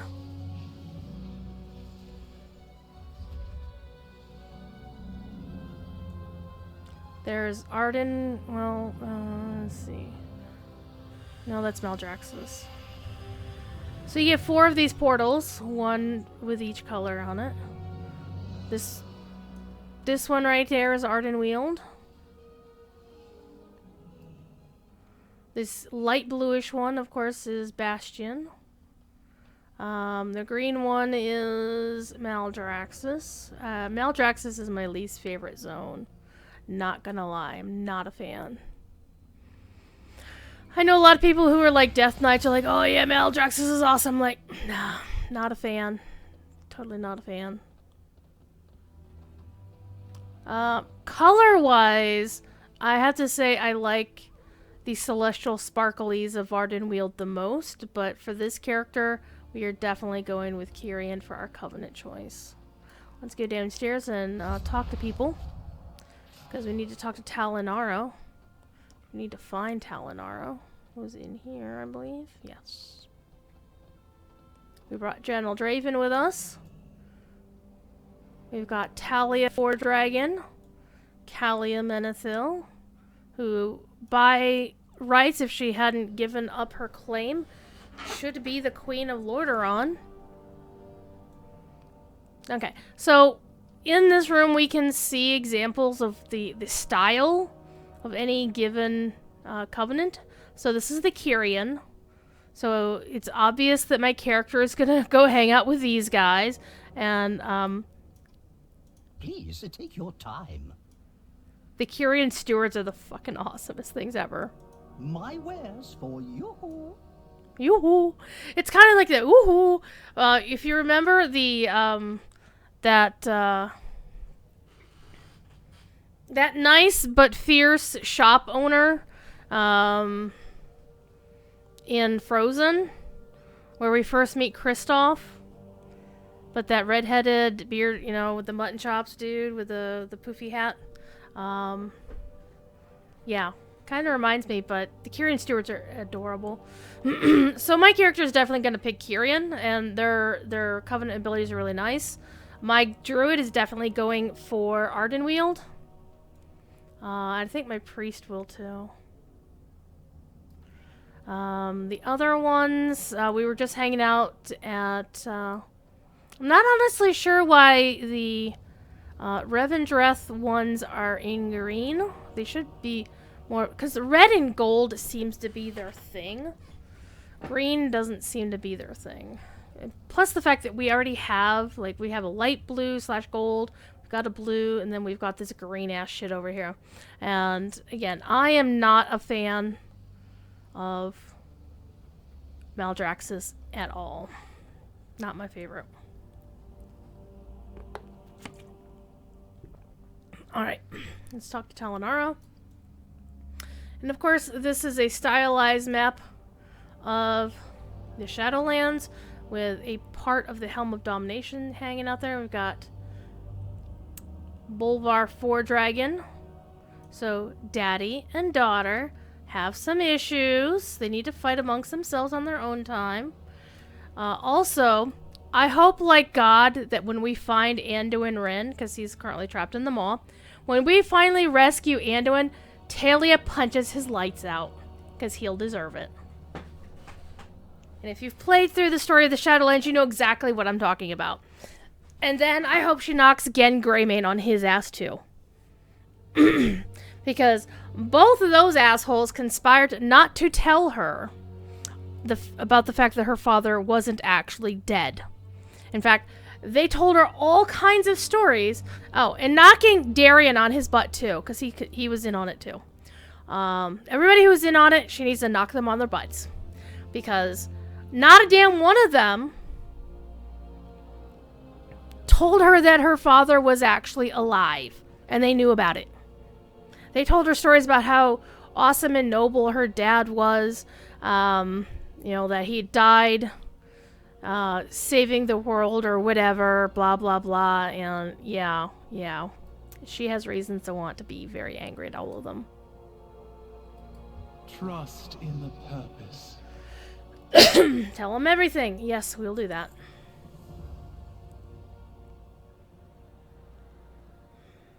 Blessed be her voice. Denathrius caused the Anima drought, and has fed his vast stores into the Maw. He is in league with the Jailer. Purpose save us all. It is worse than we could have imagined. It seems the Jailer has been pulling the strings of fate on our world as well. Honored voice, the Eternal Ones have summoned you to the Arbiter's chamber. Then I must answer their call. Come with me, Malwalker. Perhaps they can guide our path. Cardelen, bring the Covenant representatives to the Enclave. After the mortal and I have finished, we will convene with you there. With her voice have I spoken. Blessed be her voice. As the Arbiter's voice, I heed the call of the Eternal Ones. How may I serve? The Maw grows, surging with power. How did this come to pass? Art reference. The evil we believed forever bound has conspired to distract and divide us. The Primus realized the truth, but his warning came too late. I fear he paid a grave price for this knowledge. You speak for Revendreth. Where is your sire? Where is our brother, Denathrius? My sire has betrayed us all. The drought was his doing. He stole the very lifeblood of our realms, starving his own people. And yours as well. When his lies were exposed, Denathrius unleashed his vast coffers of anima into the Maw to fuel the might of his true master. Long ago, we stood as one to imprison them. Monster. With the Primus gone, and Denathrius a traitor, our pantheon has been broken, and doom comes for the Shadowlands. There is like yet Dragon hope. Soul. This mortal saved me from the Maw, and revealed the Sire's treachery. They aided my forest as well. Their kind has shown great potential. If focused, it could turn the tide in our favor. Agreed. For the good of the Shadowlands, each mortal must choose a covenant. And when our realms have regained their strength, we will stand together against the darkness. I will see it done, Eternal Ones. With her voice have I spoken. Come, mortal. The hour of decision is at hand.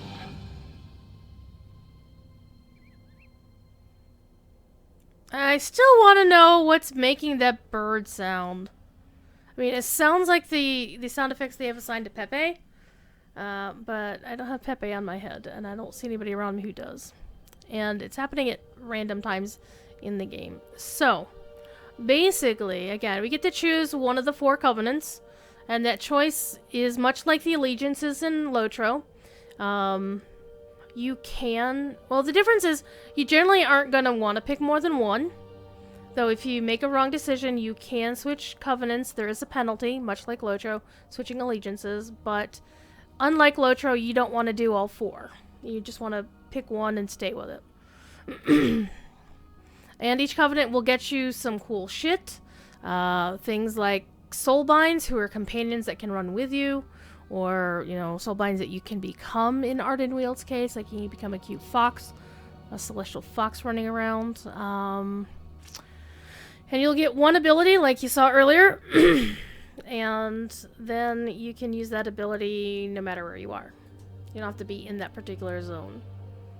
So, it's time to choose. And this character is already gonna pick, you know, I Tyrion. speak for the one who is silent.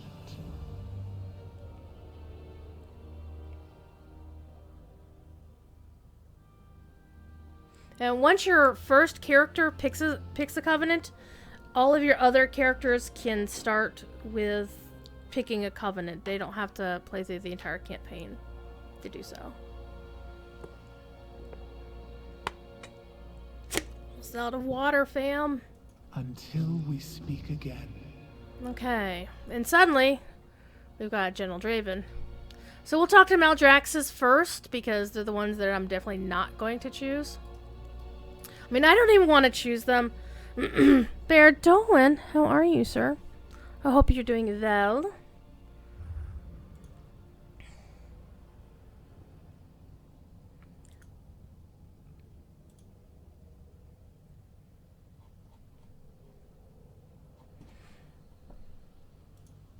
All is fine, all is good. Glad to hear it, my friend. Okay, so what was I looking for? Brains. Okay, so I have a chart of where I was going to send each character based on wait a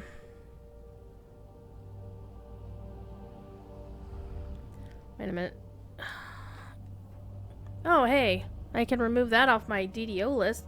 That whole thing about lesser reincarnating my main. Did that the other day. It was fun. And I actually screwed it up the first time, so I did it a second time. Good times. Anyway, back at the ranch. Nope, that's my ARC stuff. Scrolly up, scrolly up, scrolly up. Okay, where's my chart? Okay, so there's 4 covenants and 4 sets of armor for each covenant.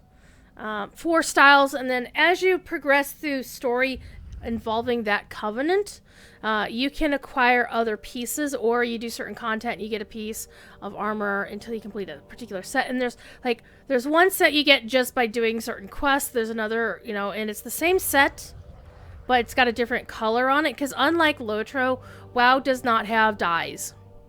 An armor set's color is based on where you acquire it. For example, just to give you an example, let's go to my collections. See all these collections? We'll go to the sets. So these are currently the sets that paladins can achieve. Some sets are set up so that they are all plate wearers can acquire these pieces. Some sets are cosmetic. There are not many of those. Like this one was a reward. This is amazing and adorable. I have an alt on the Horde side who's wearing that, and that's the one I made for TD. It just looks so fucking weird. Let's look at this one. This one was the set you could earn during Battle for Azeroth for ordering a certain edition of Shadowlands. So it's kind of the style, right? And this is a cosmetic set. Any class can wear this, but in WoW, it's not as flexible as Lotro. There's no dyes, and you can't just wear whatever the hell you want. Heavy armor can only go to, plate armor can only be worn by plate-wearing characters. In terms of adding it to the cosmetics, the transmog system. And it happens... Getting added, there's no slots. You don't have to buy slots, which is really cool. But the downside is you can't transmog a bow for a class that can't wield a bow. Which really sucks is because a legendary bow dropped for my druid, and it's still sitting in my inventory because I can't do anything with it. So, for example... in some sets are like, this is the Legion Order Hall. From the Legion expansion, you pick these pieces up. One, you just buy them from the vendor. Other ones you pick up by doing certain quest lines. And then they make an entire set, and you can just transmog it for free whenever the hell you want to. So, each covenant has its base transmog set. And then it has various tints of that set pieces you can pick up for doing other things. And looking at all 16... armor set. So there's an armor set for cloth, one for leather, one for mail, and one for plate. Not class-based, but armor type based. And out of all 16 of them, all of the Kyrian ones I want to collect, so I need to have 4 characters picking Kyrian. I want pretty much all of the Night Fae armor sets because they're awesome. The Night Fae is the Ardenweald group of armors. The Necrolord, these hooligans, the only thing they have that I want is there's a backpack or a back, like a cloak slot thing that has like bony wings. It's kind of like his wings, but without the skin, the flap it's kind of like that. Just like the actual bones. It kind of looks like this on each side. That's about the only thing I want from Maldraxxus. And they have these gemstones that you can get. I kind of like those too. And then the Venthyr, I don't like any of their armor sets except the Clothies. I don't like the leather, the mail, or the plate sets, but I do like their back pieces, which are like these big ass tombstones with chains on them, or like wings, but they look like they're made out of blades. And then they've got these other chain things that look really cool. Or these gemstones with chains. So beyond that, it's like, no. So Kyrian and Night Fae are where most of my alts are going to go. So I am going to send Phoenix from... I think Phoenix is going to go with Venthyr. I think I said Phoenix was going to go for Venthyr. She's my Horde Paladin.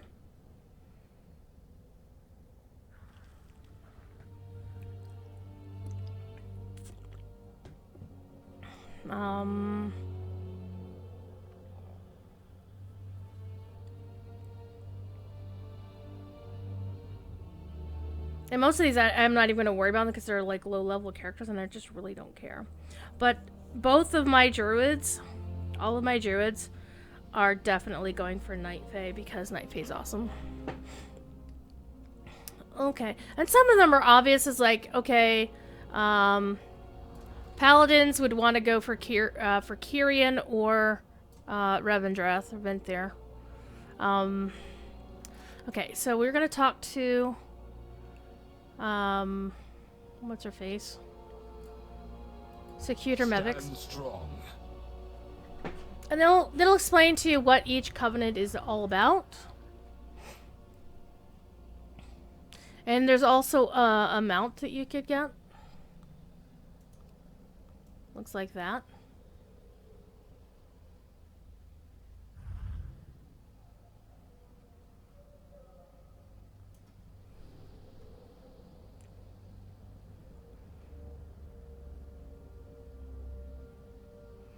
And the abilities you get are also based on your class. So I'm getting throwing a hammer around, and then my next Templar's Verdict will automatically trigger Divine Storm. So that's interesting. And you also get a Sanctum that you can visit, and there are mini games that you'd might want to pick up. Like the Night Fae one involves like doing a play or something.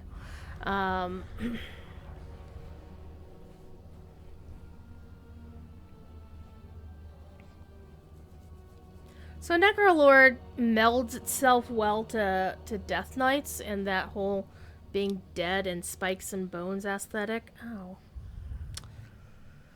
But not really my thing. And these Soulbinds are people that can go with you. And these are characters you may or may not have interacted with. And this is what they can do for you.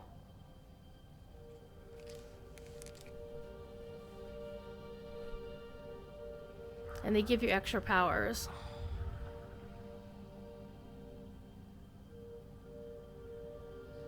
And if you go to wowhead.com, there are lists of which covenant is best for which class. And a lot of that, you're going to want to... Normally, I don't advocate paying attention to the top of the best with honor Sir is doing. To quote Men in Black, but keeping an eye on what could be a better synergy with your class is always a good idea. But of course, if you just want to be all sparkly Night Fae, then be sparkly Night Fae and all day long. So there's definitely going to be a best and a worst, but unless you're playing at the highest tier of gameplay, it's not going to matter all that much. But you do want to, at least take a look at things and just not willy-nilly pick just based on aesthetic.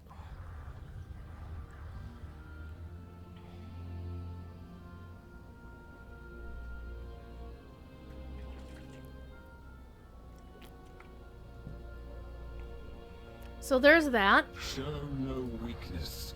Offer no mercy. And you can test the abilities, reset the cooldown on my abilities so I can train further. What adventures await me if I join your covenant?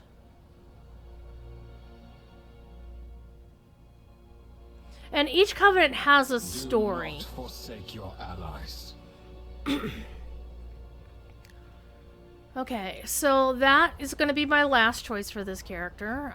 This would be a better functional choice, but aesthetically it doesn't go well with this character. Welcome to the rebellion. And it basically tells you what you can do as part of the Covenant story. The Covenant story is like the Allegiance stories in Lotro. I was very built to similar. defend this realm from all who would do it harm, even the Master. Okay. So, General Draven is a constitutional loyalist. And see, I don't know why their colors back here are green when their colors here are all red. Okay, so your abilities, we just saw those. The Ashen Hollow, again, this is a really good one for a paladin. Because it's basically like a super juice consecrate. And this one's kind of cool. Not as useful, but still kind of cool. And this is what the armor set looks like. Again, not my aesthetic. The mount is actually kind of cool.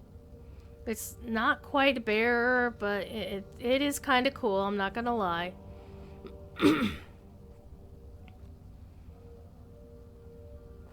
And we hung out with Nadja when I was playing in Revendreth earlier. Not on stream, but off stream. And she's fun. She'll work with you as long as she finds you amusing, and then she ditches you. And of course, the Mad Duke is fun. So what is her power? You gain 4 stacks, consume quite euphoric, increasing haste, that's good. But it decreases when you're not in combat. Aww. Summons Tubbins and Gummins with the parasol. That's fucking adorable. Not gonna lie. And of course, General Draven himself. Oh, inflicting 100% of your maximum health damage split among nearby enemies, and healing for 100% your maximum health split among near. So if you're in a group and you die as a Venthyr, this is actually really useful if you have him as a soulbind. That's pretty good. And the Ember Court is their sanctum. Sanctum, aka Allegiance Hall, aka Class Order Hall from Legion.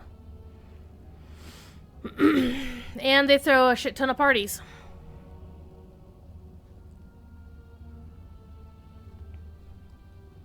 Certain death and eternal torment are not reasons to fail in one's duty. Interesting. Okay, so again, that's definitely a choice to consider, but not for this character. What can I do for you? And of course, the story of Ardenweald, everything's dying. And basically, we're trying to store balance to Ardenweald. Never a dull moment with you. I'm sorry. Did you need something?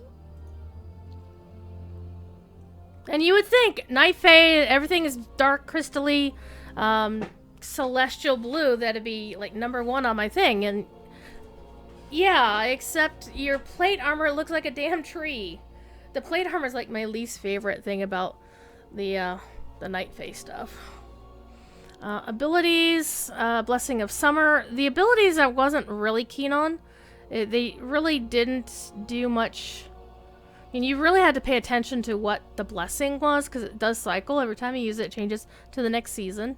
And each season has its own thing. It can be useful, but you have to be strategic with it. And the soul shape is where you can change into something else. Interesting, but again, not really something that melds well with this character. The soul binds are interesting. Hi, kitty. Come on, Tiffy. Get up here, butthead. So we have healing or damage dealing. Again, can be helpful, but not really hugely powerful. Moonberry.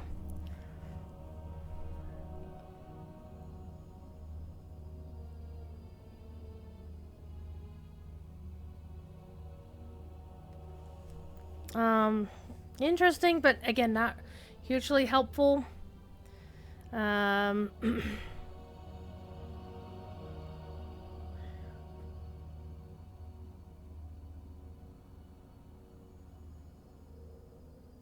not hugely helpful, but interesting. What? What are you doing? Let's go see what their mount is. The Rune Stag is pretty damn cool, not gonna lie. What's the snow situation here? There is snow.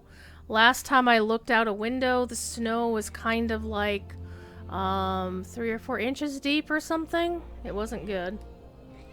But I have a cat. I have a cat. Look at this, I've got a cat.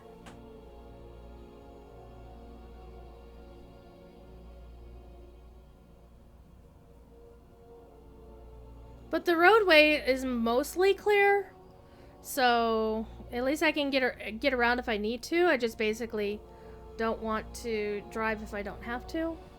Oh, look at the kitty. Look at the kitty. Look at him. He's so pretty.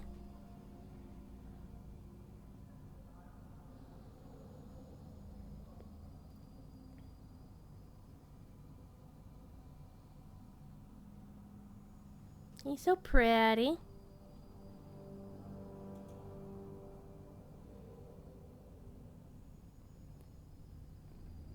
Getting week-long snow? Ooh.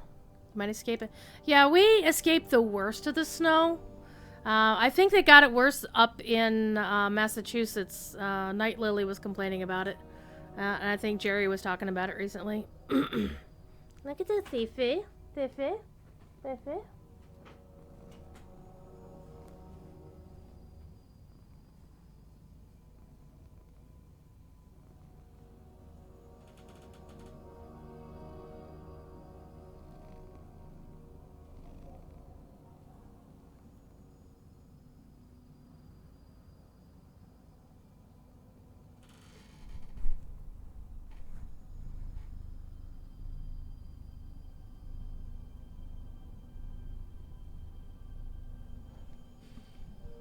Listen to that rumble purr.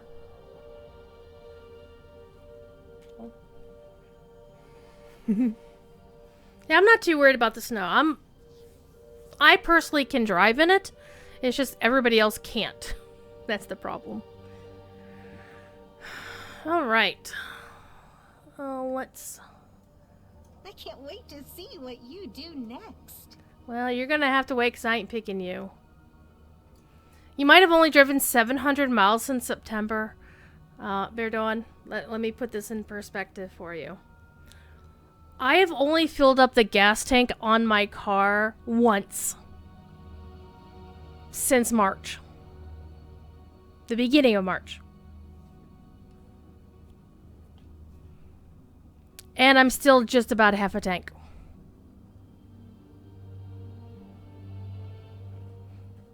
I literally go to the store, come home once a week. Every 3 weeks I go to the laundromat.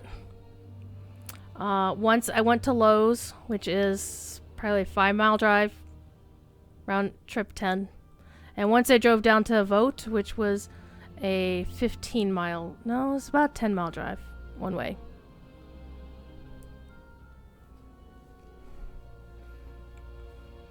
Saying that the Fusion has a massive tank, I don't know. On a normal tank of gas, I can do somewhere close to 500 miles per tank. It depends on the gas mileage. Okay. I almost can't remember what the Kyrian story was like because it's been so long since I played through the story. But... You are seen.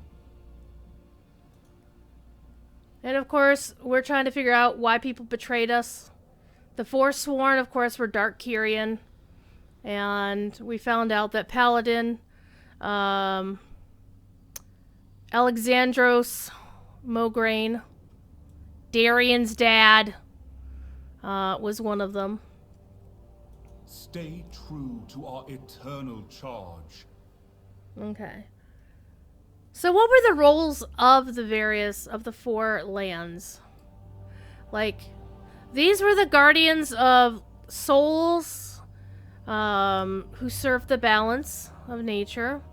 And the souls that they guarded and tended eventually were reborn into new beings. Revendreth, the Venthyr, were responsible for the notion of punishment and atonement, which is, they basically were taking lost souls and making sure that they purged themselves of their sin and theoretically could be then reborn. Maldraxxus was all about, they were the fighters of the Shadowlands. Their armies protected everything else, which is weird because they didn't actually send their armies anywhere else except to invade other places. And then, of course, the Kyrian of Bastion, their job was to help. They basically were the ones who brought dead souls to the Shadowlands, brought them here, and they were supposed to be judged by the Arbiter, and then the Arbiter would send them to their final destination, which would be one of the other four areas. So what do? You wish to be of service? Yes, it was a notion of service. And this is the Kyrian plate armor. I'm not sure about the headpiece at all. The shoulders are kind of alarming, but the rest of it isn't that bad. And there's a direct blue and silver one that I really like. And this is the Kyrian mount. Hell yeah. Hell yeah. Definitely my favorite. There's also a blue and silver one that you can get elsewhere. The abilities here are Divine Toll, and instantly cast one of those on 5 things in your vicinity. Hell yeah. And you can also summon a Hootie Boy. Hootie Boy. Need sustenance? Bandages? Wet cloth? Kyrian. And the Kyrian stewards can do something for you. They're really cool. And your soul binds. Pelagos is interesting because Pelagos is the first transgender character in World of Warcraft. So as you go through Pelagos' story, you find out that Pelagos was female in life and now is male. And that's so cool. Alright. And Divine Toll increases your mastery, so you use the ability and then you get mastery increase and occasionally expel sorrowful memories. Walking through sorrowful memories extends this effect, so things go splooty. Okay. Clea is another of your soulbinds. She is voiced by, I believe, Julia Nathanson. I think, I could be wrong.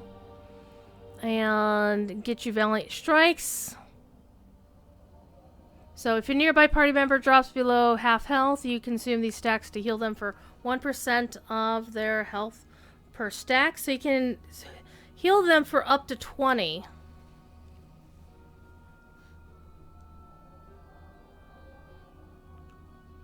That's interesting. And then, of course, Forged Light Prime Mechanicos is definitely awesome.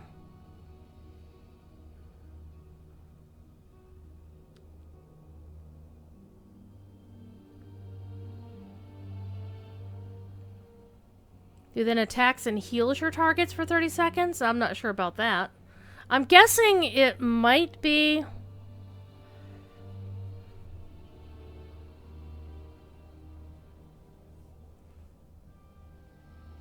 I'm not sure about the attack and heal thing, though.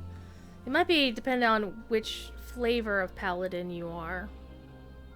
And then their Sanctum has a rate of combat that you can help people ascend. So it's so cool. Wisdom Okay. guide your path. So we have examined all 4. Now it's time to choose. We must choose wisely. And yes, this character is definitely going Kyrian because it's a given.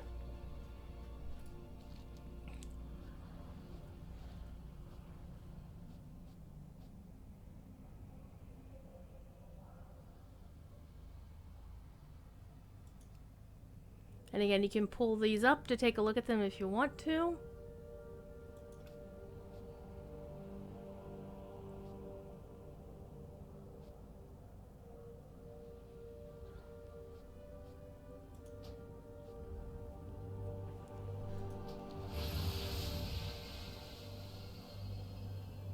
That's a given. My name is Kiriana. It's gonna be Kyrian.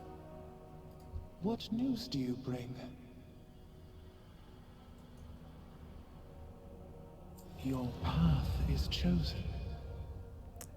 You have chosen well.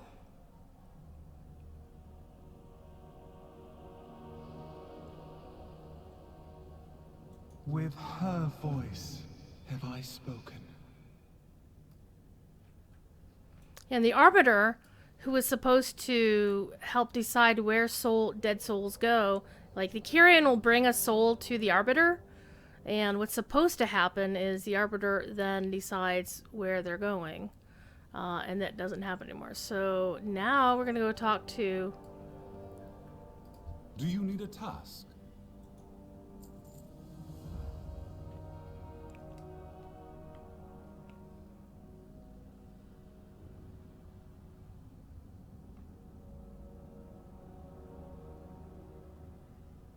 We all serve a greater good. Okay, fly to Heroes Rest and Bastion. We'll do that. I'm noticing that there's also these guys over here with quests for me. All goods and services for sale. Okay, these are the PvP vendors. We're not gonna PvP, fam. We are gonna take a look and see what cool PvP gear they have, though. Just because I'm curious.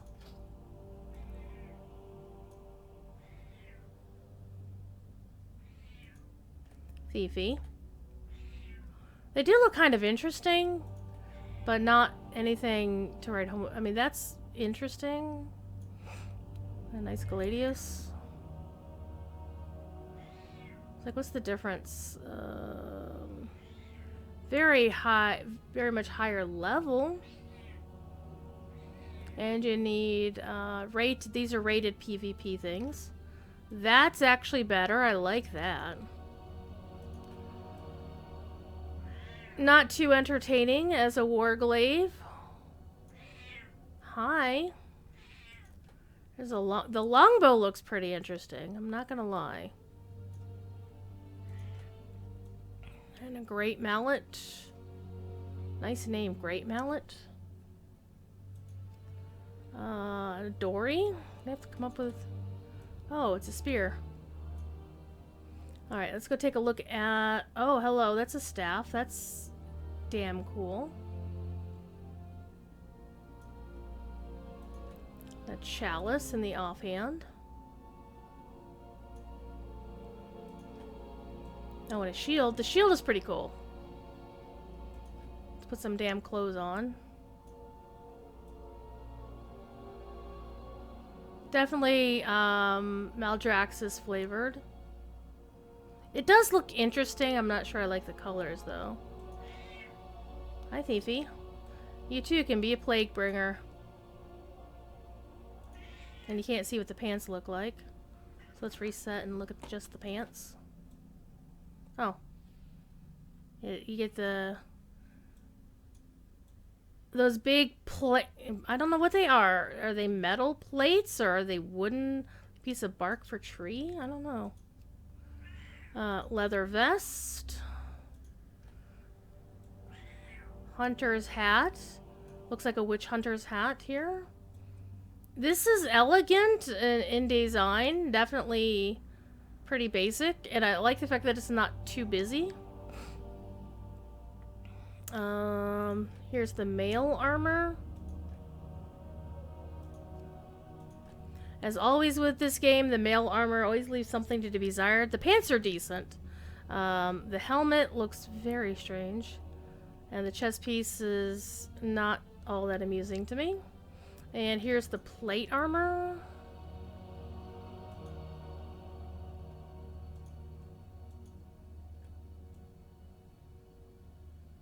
I don't know what the hell that is. Oh, hey, there's boots. These are the boots, or the shoes for cloth.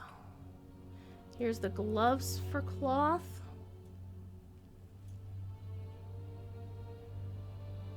So let's put these all together, because they're not doing things right. So let's put the cloth robe, cloth hat, cloth pants, doesn't matter. So this is the full cloth outfit.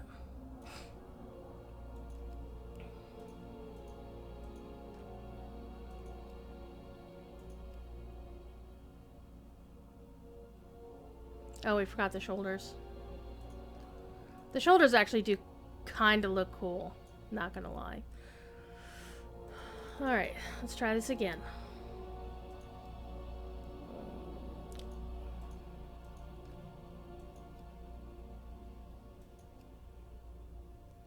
So we can't really see the boots with the cloth robes, but okay. Cloth gloves, cloth shoulders, cloth belt. So this is the full cloth set from the rated PvP vendor.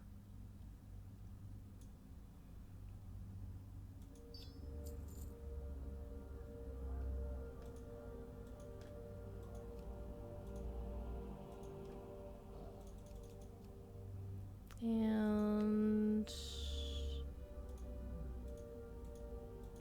this is the full leather set.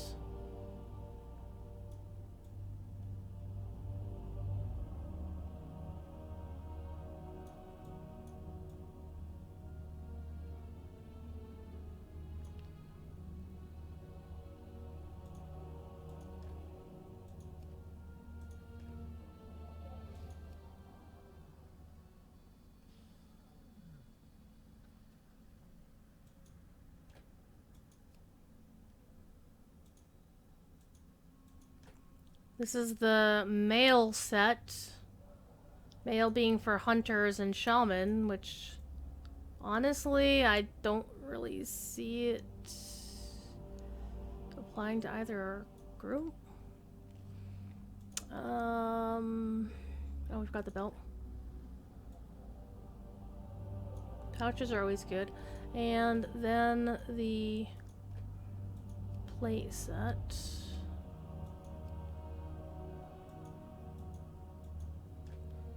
Which looks like that. And I'm like, what? What is this? Okay, what else do they have? They have various trinkets you can get. PvP trinkets can be useful. There's another set over here. Oh, these are bracelets. Ignore that. Hi, kitty. I never worry about what bracers look like because they rarely do anything. Okay, so there's a cloak for every armor set. And there's rings. There's conduits. Conduits are another feature of Covenants, and we'll get into those here shortly. Okay, so none of those are our next transaction. Terribly useful. May I tempt you with my wares? No. And this has other weapons that you can buy. These are unrated PvP, so not the important things.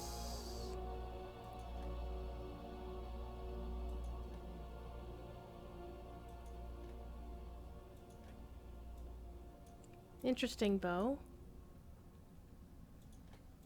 Great axe. A gavel.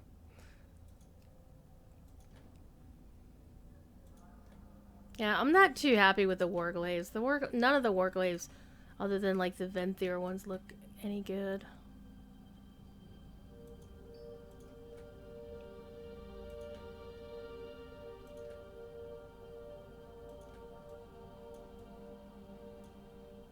Shield looks kind of interesting in a vague sort of way. Robe looks interesting.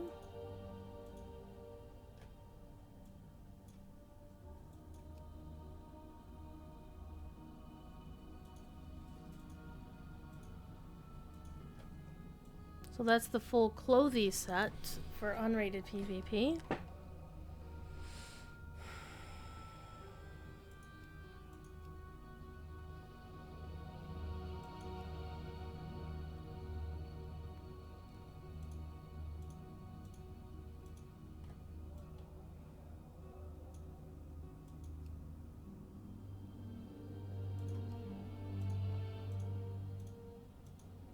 That's the leather set. Color matching, missing anyone? Yeah.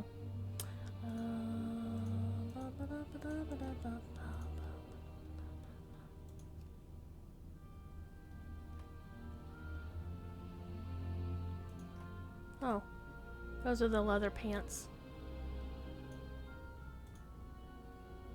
Did I miss something? Hood, leggings, oh. Helm, leather pants. Okay, chain chest, chain helm, chain leggings.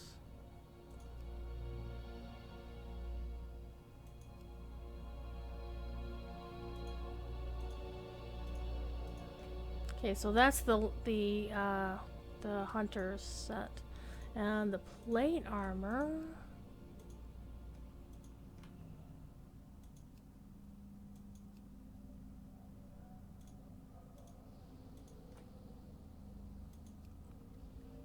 Looks like that. Oh no. Bear has to go to bed. There.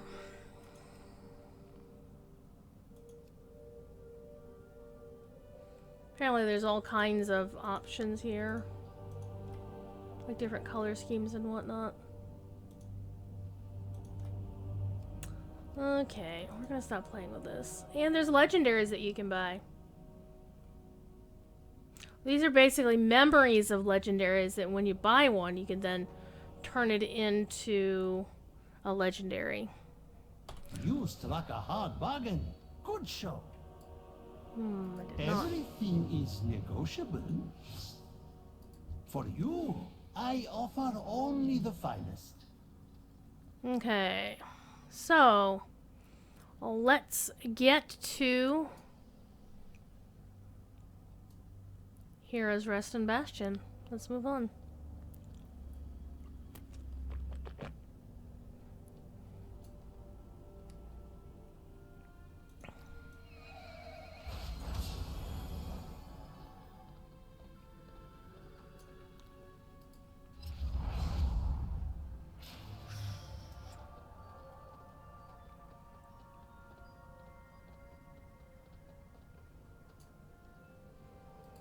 How may I serve?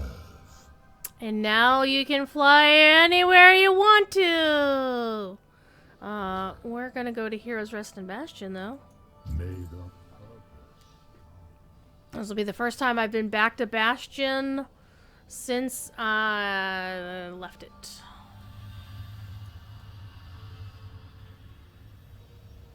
Whoa, the maw. So pretty. Of course, there's Ardenweald over there.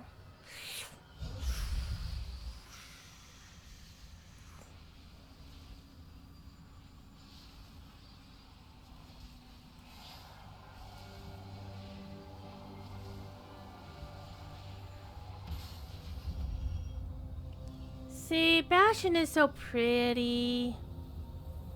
Except, you know, that whole necropolis from Maldrax is hanging out up there, having destroyed some of the landscape. Now, there are some random mobs that you will see on the map here that you can only get to if you were a member of the appropriate covenant. And the handy guides, the handy notes guide will tell you.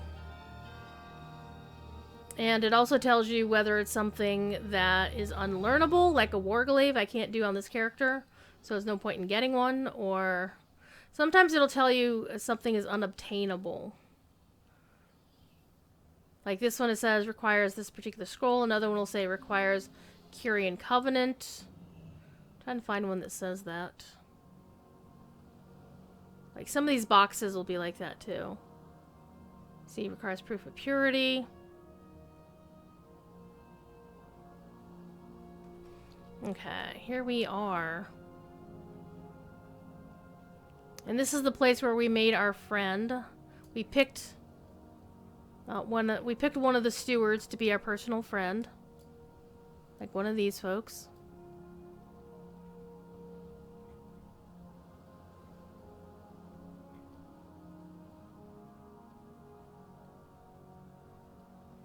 And one of the things about Bastion is if you fall off the edge, you're going to go for a while. And I love her armor. Look at that armor set. The silver goes very well with the blue skin. What is that? What's a deposit? I can't do anything about that. And we're almost done for the evening. We have picked our covenant. We have been through our first attempt at Torghast.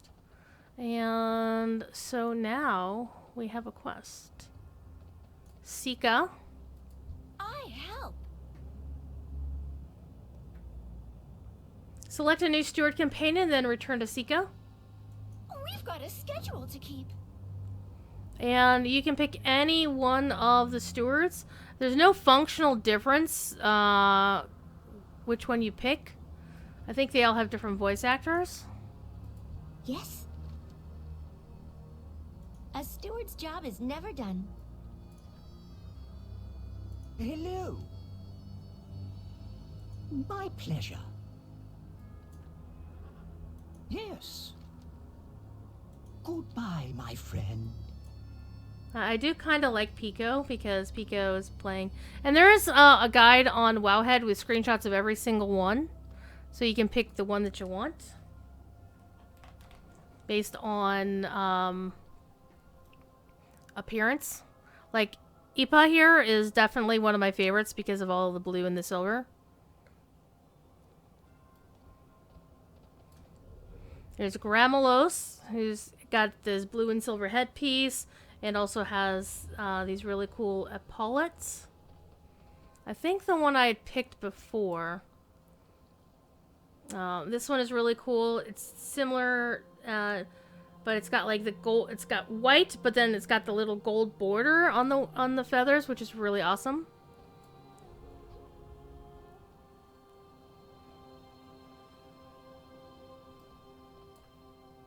I think I picked Appa last time.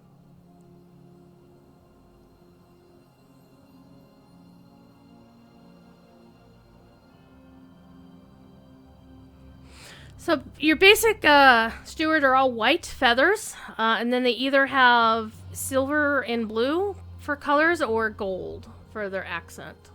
And then they have a choice of headdress or their pauldrons. There's 2 different kinds, or 3 different kinds of pauldrons. So basically you just decide which one you want. So Appa is a good choice. For what I like, and here's Minta. Is another good choice. Again, I'm kind of liking without all the fancy on, and Minta's got golden eyes. I think they all have golden eyes, maybe. Is there work to be done? Yeah, golden eyes. So Daffy looks a lot like Appa. Toodaloo? Yeah. I think either Appa or Ipa. Might go with Ipa this time because Ipa has more blue. I think I'll go with Ipa this time. Allow me to help. Back to work.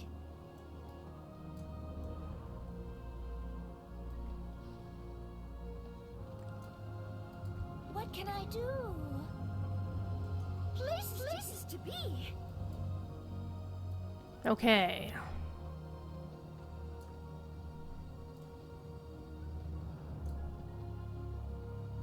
Allow me to help.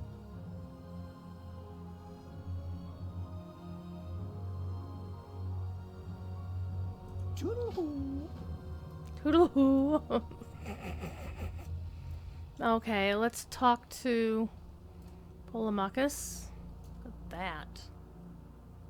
Of course, there's a stable master here. Oh, Rhyperion. Hello.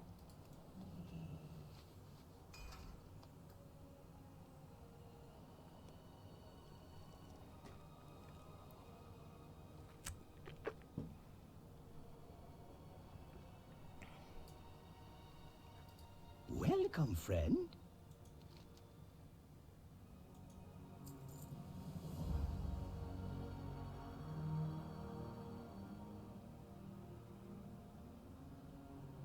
Lock silver strongbox near the steward statue. Give Rhyperion feud as tribute. Then you get a nice surprise. Back to work. Okay. Oh, we don't need to. There's a... Wait, what's this?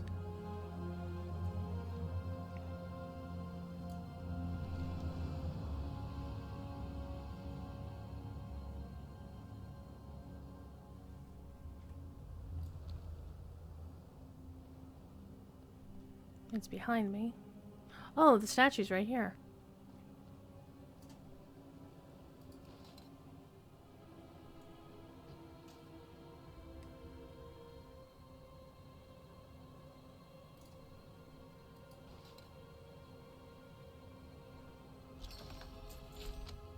Hello, what did I get, kids? I got... Well, it used the key, so I don't get the key. It's a quest item. But I got an age-worn short blade, which is vendor trash. A pressed torch lily blossom. Oh, nice. That's an anima thing to use. A handbell for thing, and musings on repetition. So basically I've got two things that I can use to give anima. So, oh, I need to be at the Sanctum Reservoir. Well, I'm not at the Sanctum yet. Let's go talk to, what's his face? Because we have to get to the Sanctum. This is not the Sanctum. How do you do? The steward's job is never done. Yoo-hoo. Who are we celebrating today?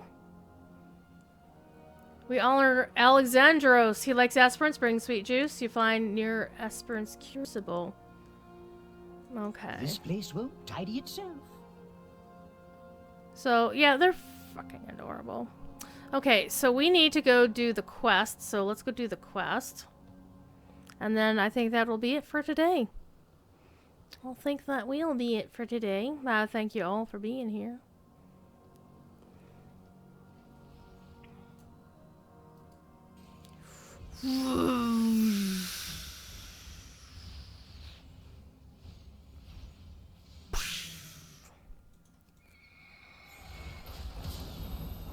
Bastion's so pretty.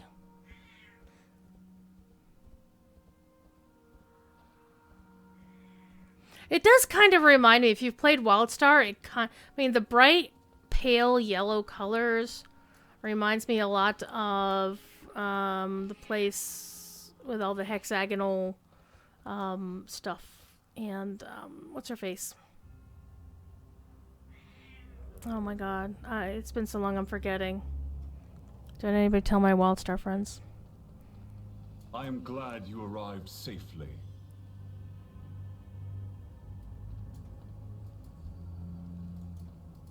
You have questions? What? What? What do you want? What do you want? We've got toe beans.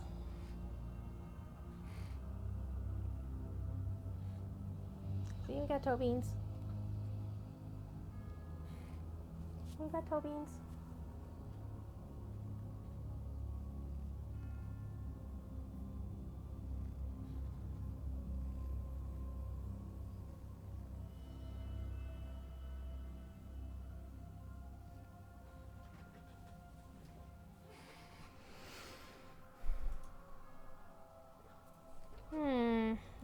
is my GPU running at 90%? I want to know.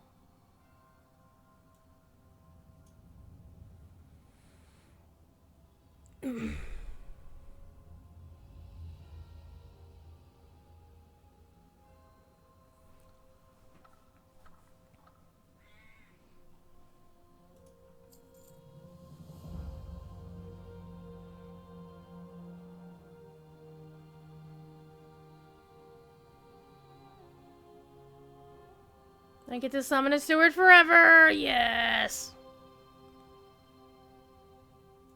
What troubles you?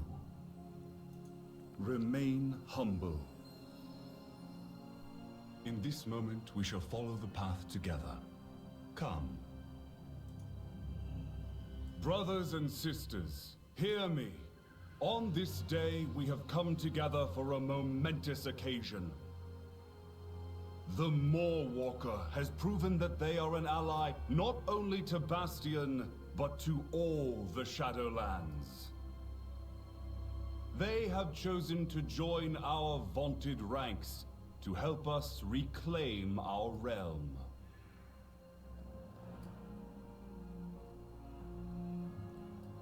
Doing the Sarah Oakhart March. Behold our glorious Archon, she who was ancient when this realm was young. No fair, you got wings. Step forward. Face your fellow Kyrian, so they may welcome you as one of their own.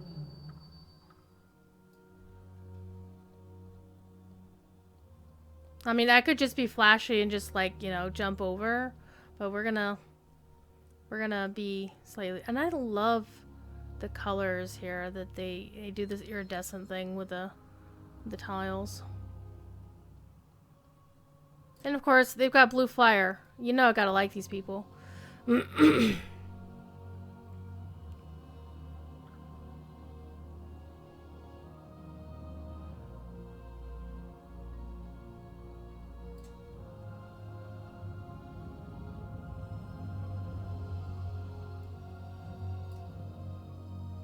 And they're all like looking down at the ground for the most part.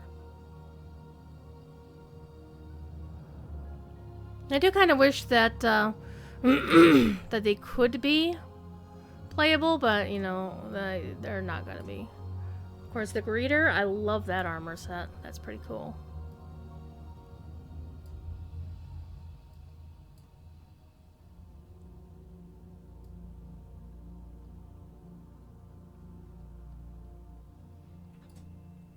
I'm supposed to stand here.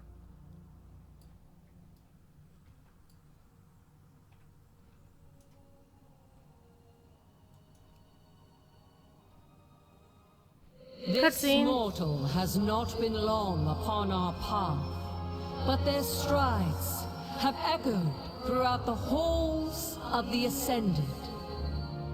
In service to our cause, they have defended our temples against invasion, exposed the traitor Denathrius, and braved the terrors of the Moor itself. On this day, we welcome them into our sacred covenant. And this is why you keep your transmog up to date. And order to this realm. Glory to Bastion!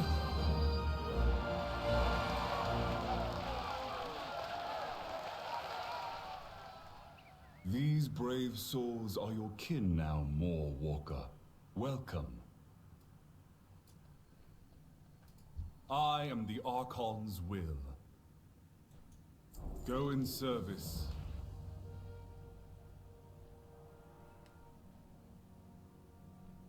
Elysian Hold is the Guerendes, aka art victim number however many. All right. Let's go to our sanctum hall. Purity. Proceed with courage. Whee! Elysian Hold was built by the Archon to serve as our Covenant's base of operations. With the jailer's allies encroaching on all sides, we must make full use of its resources.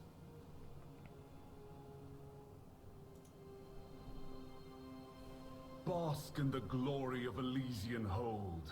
It's magnificent, is it not? It is magnificent. Much remains to be done to ready ourselves for action across the Shadowlands.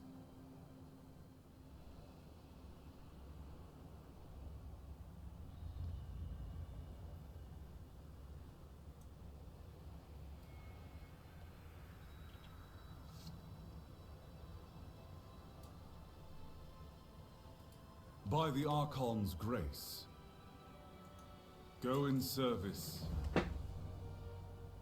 You earn renown, you unlock cool things.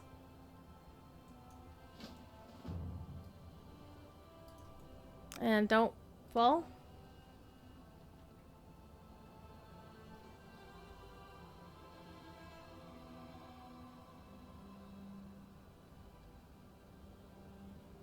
Because you gonna die.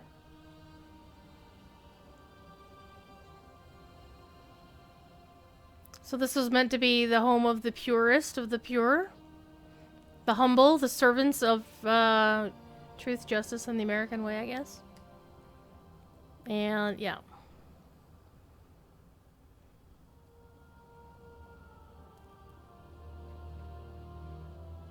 I love her armor set. Oof, look at that. That's functional and pretty. I like her hair, too. Archon's light shine upon you.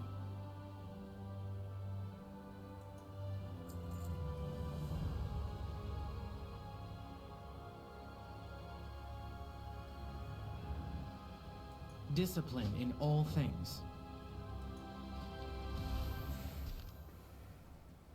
Okay, and you can take a look at what you can get in the future. So now I have increased stamina by 2%.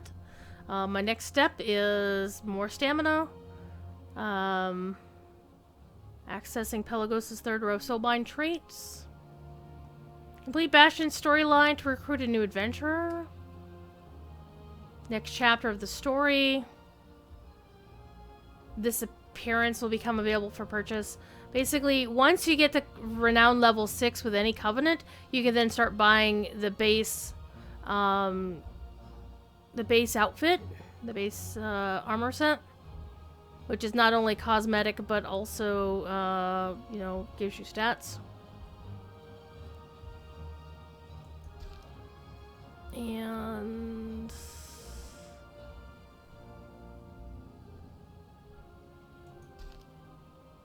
oh, so you can click on them and it'll tell you what you got. Oh, hang on here. Bidding bonds.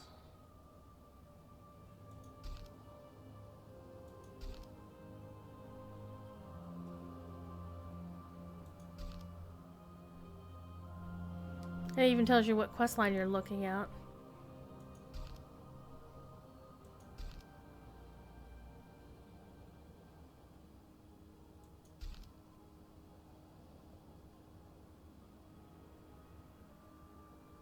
I think I'm missing a few steps here. Let's see. 10. Oh. 11.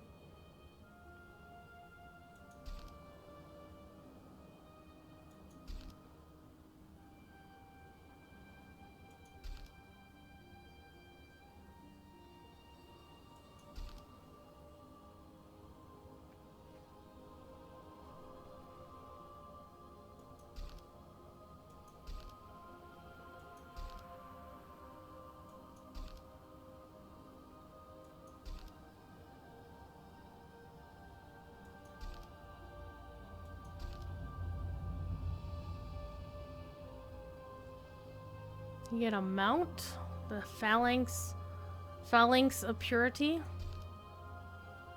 It's pretty cool.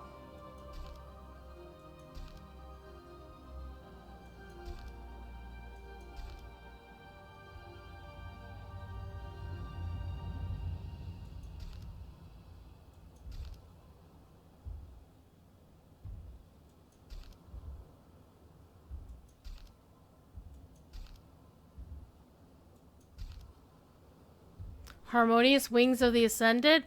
Ooh, that's the wing back transmog everybody was like going bananas about. So I will have to actually the wings, the back slot is something that I want for both Necrolord and Venthyr and Night Fae. So I'm basically gonna have to do the things for all 4 covenants, at least on one character, to get those.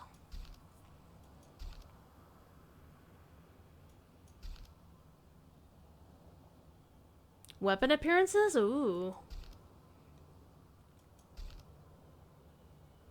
And you get another mount? Oh, hello. And then eventually the highest level of renown is 40 right now. There may be something better. Coming in the future, we don't know. Anyway. Archon Shieldium.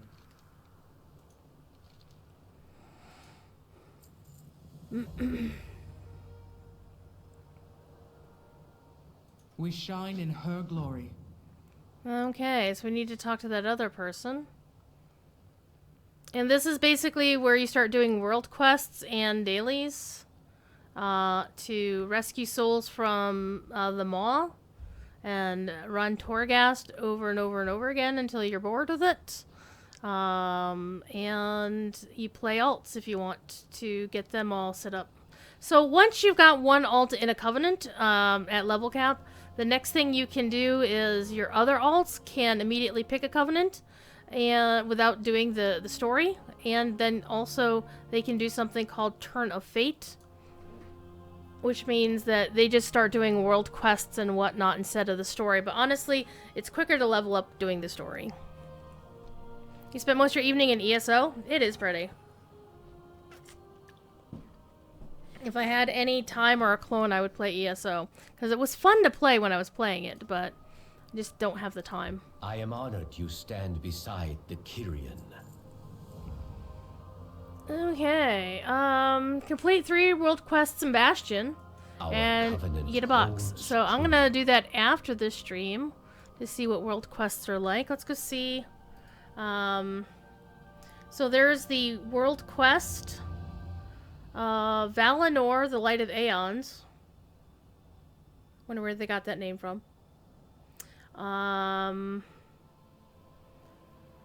So for right now, world quests are useful for my character simply because I haven't done any of them yet. So getting the ones that will give me reputation with my covenant are good. This one is good because it gives me a lyre. Lyres are awesome. It's a trinket, but it's, as it says, for holy spec, and not that I'm going to do holy spec, but it'll still be good. So I'm going to do some world quests and have a bit of fun. In the meantime, I'm also going to log into I'm going to actually log into an alt and see if it, well, they're not at level cap yet. I don't think they should need to be at level cap. Let's go take a look. Let's go log into the next character I plan on taking through. Well, should I do my druid and pick Night Fae? Or should well, let's do the druid, because that way I don't have to change worlds. Or I could have done my horde paladin and have her pick Venthyr. Hi, kitty. I got a kitty. I'm tickling Thiefy's tummy. He's a butthead. So, how's the stream quality? I'm actually running in 1080 or 1060 or whatever, just for giggles. I want to see how well it plays, because I've got sufficient internet to make it happen. I just want to know if it's jittering or hard to watch or anything like that. Bitrate says it's excellent, so God only knows. Okay, so this character hasn't even gone to Acheris. I think they have to get through the Maw first before they can pick a covenant.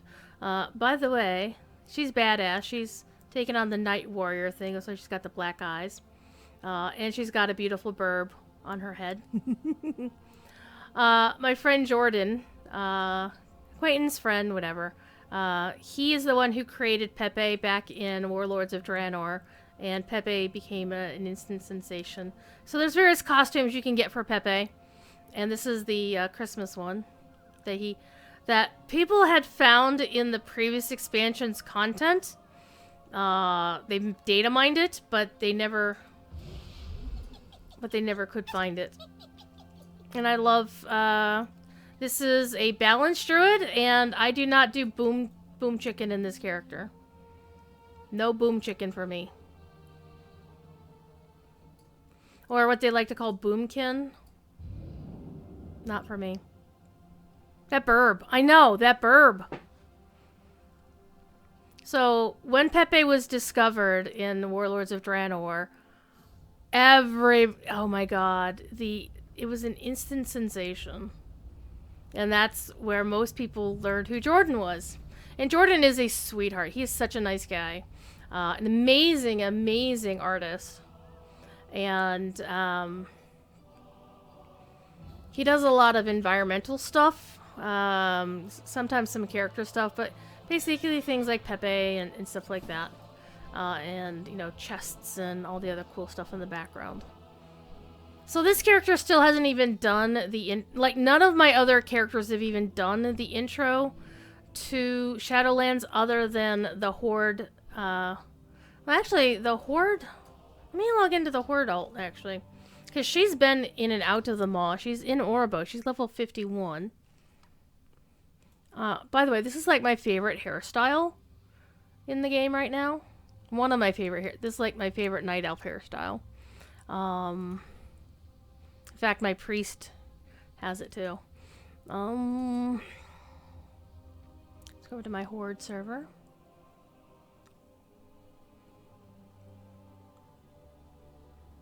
And I hate the fact that the Nightborn heritage armor could have been so much better, and it's not. This is my other favorite of the new hairstyles, is this elegant thing. And the tiara up here is part of it. The wings come from her heritage armor. Okay, let's see. She's an Orgrimmar.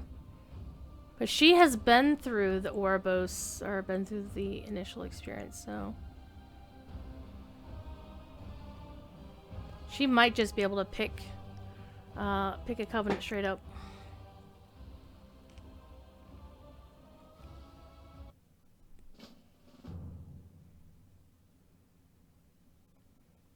Something popped up.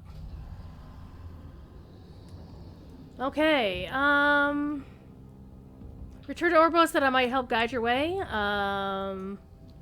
Yeah, this is where I get to choose.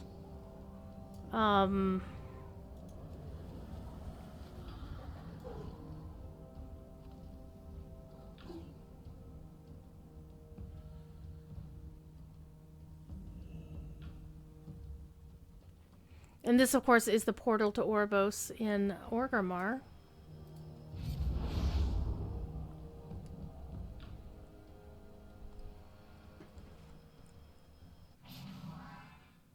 Got your tail.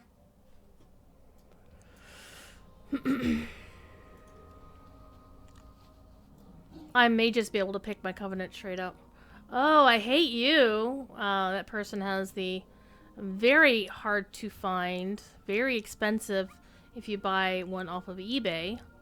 Oh, hey, look, there's the Venthyr mount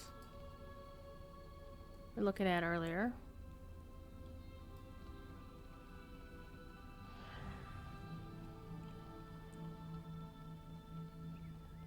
I think I need to go downstairs.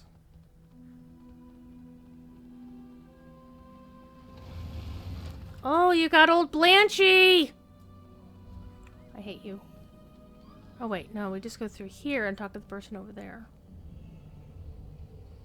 So once you've got one character to level cap, and you have picked your Covenant, you then get to talk to the Fate Scribe. You are welcome here. Okay. This crisis will pass. Trust in the Arbiter. You can choose Threads of Fate.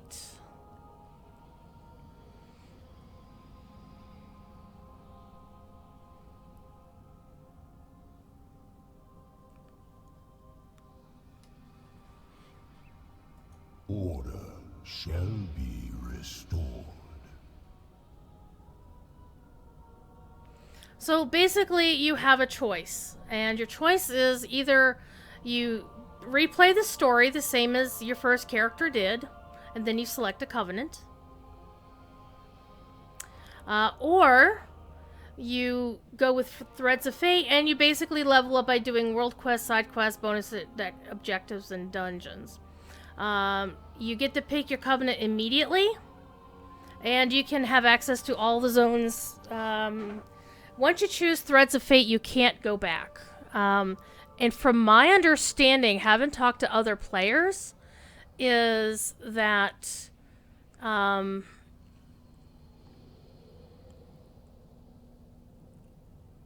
it's actually faster just to play through the story. That it's more of a pain in the ass to do Threads of Fate.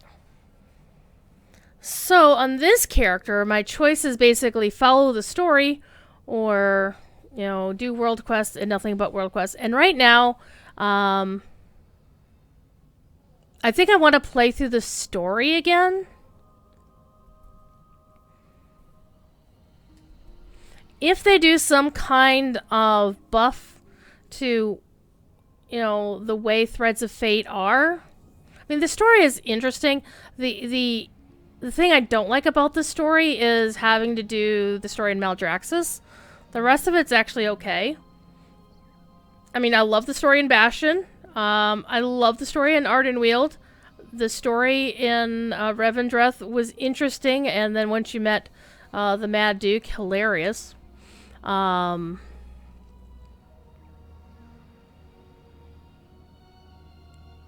Maldraxxus and I don't like each other.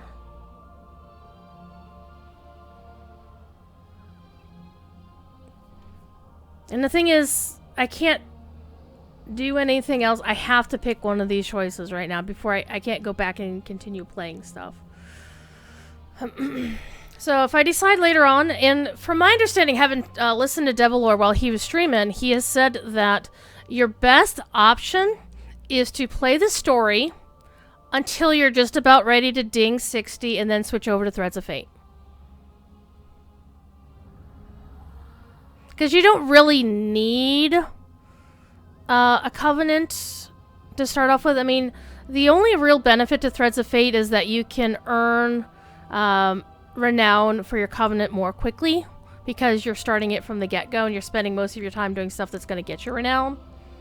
But beyond that, it really, in terms of leveling up more quickly, then you'll get there by doing the thing. So we're going to do this. We're going to replay the storyline on this character and go back to where we were. But that won't be happening right now. Next stream will be on Wednesday at 8. And that is going to be a link to the past. What I'm probably going to do sometime tomorrow after I spend much time doing job applications after job. I'm so tired of job applications, but until I get a job, I got to keep doing them. I do have an interview scheduled for Thursday now for another job. One that I actually kind of am digging. The only thing I'm not digging is it's a salaried job. So if I'm asked to do overtime, I won't get paid for it. I kind of don't like that, but the pay that they're offering is decent enough that I'm not going to fuss about it too much, unless they say, hey, work 80 hours a week and only get paid for 40. Then I'm not going to be happy about it. But it's a work from home, which is nice, so no commuting in the middle of winter. However, the job I interviewed for this morning does have a 40-minute commute. On the other hand, it'll be nice to get out of the house. And there's also going to be the possibility of work from home occasionally, just not all the time. We'll see how that plays out. It's not a nerdy job. The one that I'm interviewing for on Thursday is a nerdy job, and is actually one that matches what I would want to eventually do, which is game customer service. Kind of like being a GM. Like Lotro needs more GMs, but they're not hiring. On the other hand, apparently Standing Stone recently did hire they did hire a an engineer. They don't have the engineer job, the contract engineer job, on the Daybreak website anymore. So hopefully they hired somebody to help fix some shit. That'll be nice. But we'll see how it goes. Wish me luck. And Okendor, I need to get with him pretty soon to schedule some times to do some practice interviews to, you know, to get better at interviews. We'll see. Anyway, thank you all for being here. Again, Wednesday, Link to the Past. I hope to see Bill and Cassie in chat, at least for a little bit, because it's their fault I'm playing Link to the Past. And Friday will be the official Lotro stream. And Saturday will probably be the second of the Feywild series in DDO. And I think there might only be a third episode of that next week because I finished 3. Like, I finished a third of the quests last week, so there we go. Yep, and I will hang out with Killum. I will be on Landreval tomorrow, making sure Professor Corey doesn't die. Thank you, Holly Kitty! You lurker, you. And thank you for being here and hanging out and shit. And everybody hug everybody else if you are the hugging type, with consent only. Even if you're normally a person who hugs people, wait until you're sure that you should be hugging the other person. Anyway, be good. And if you can't be good, be TD, because TD is awesome. And I will see you next time.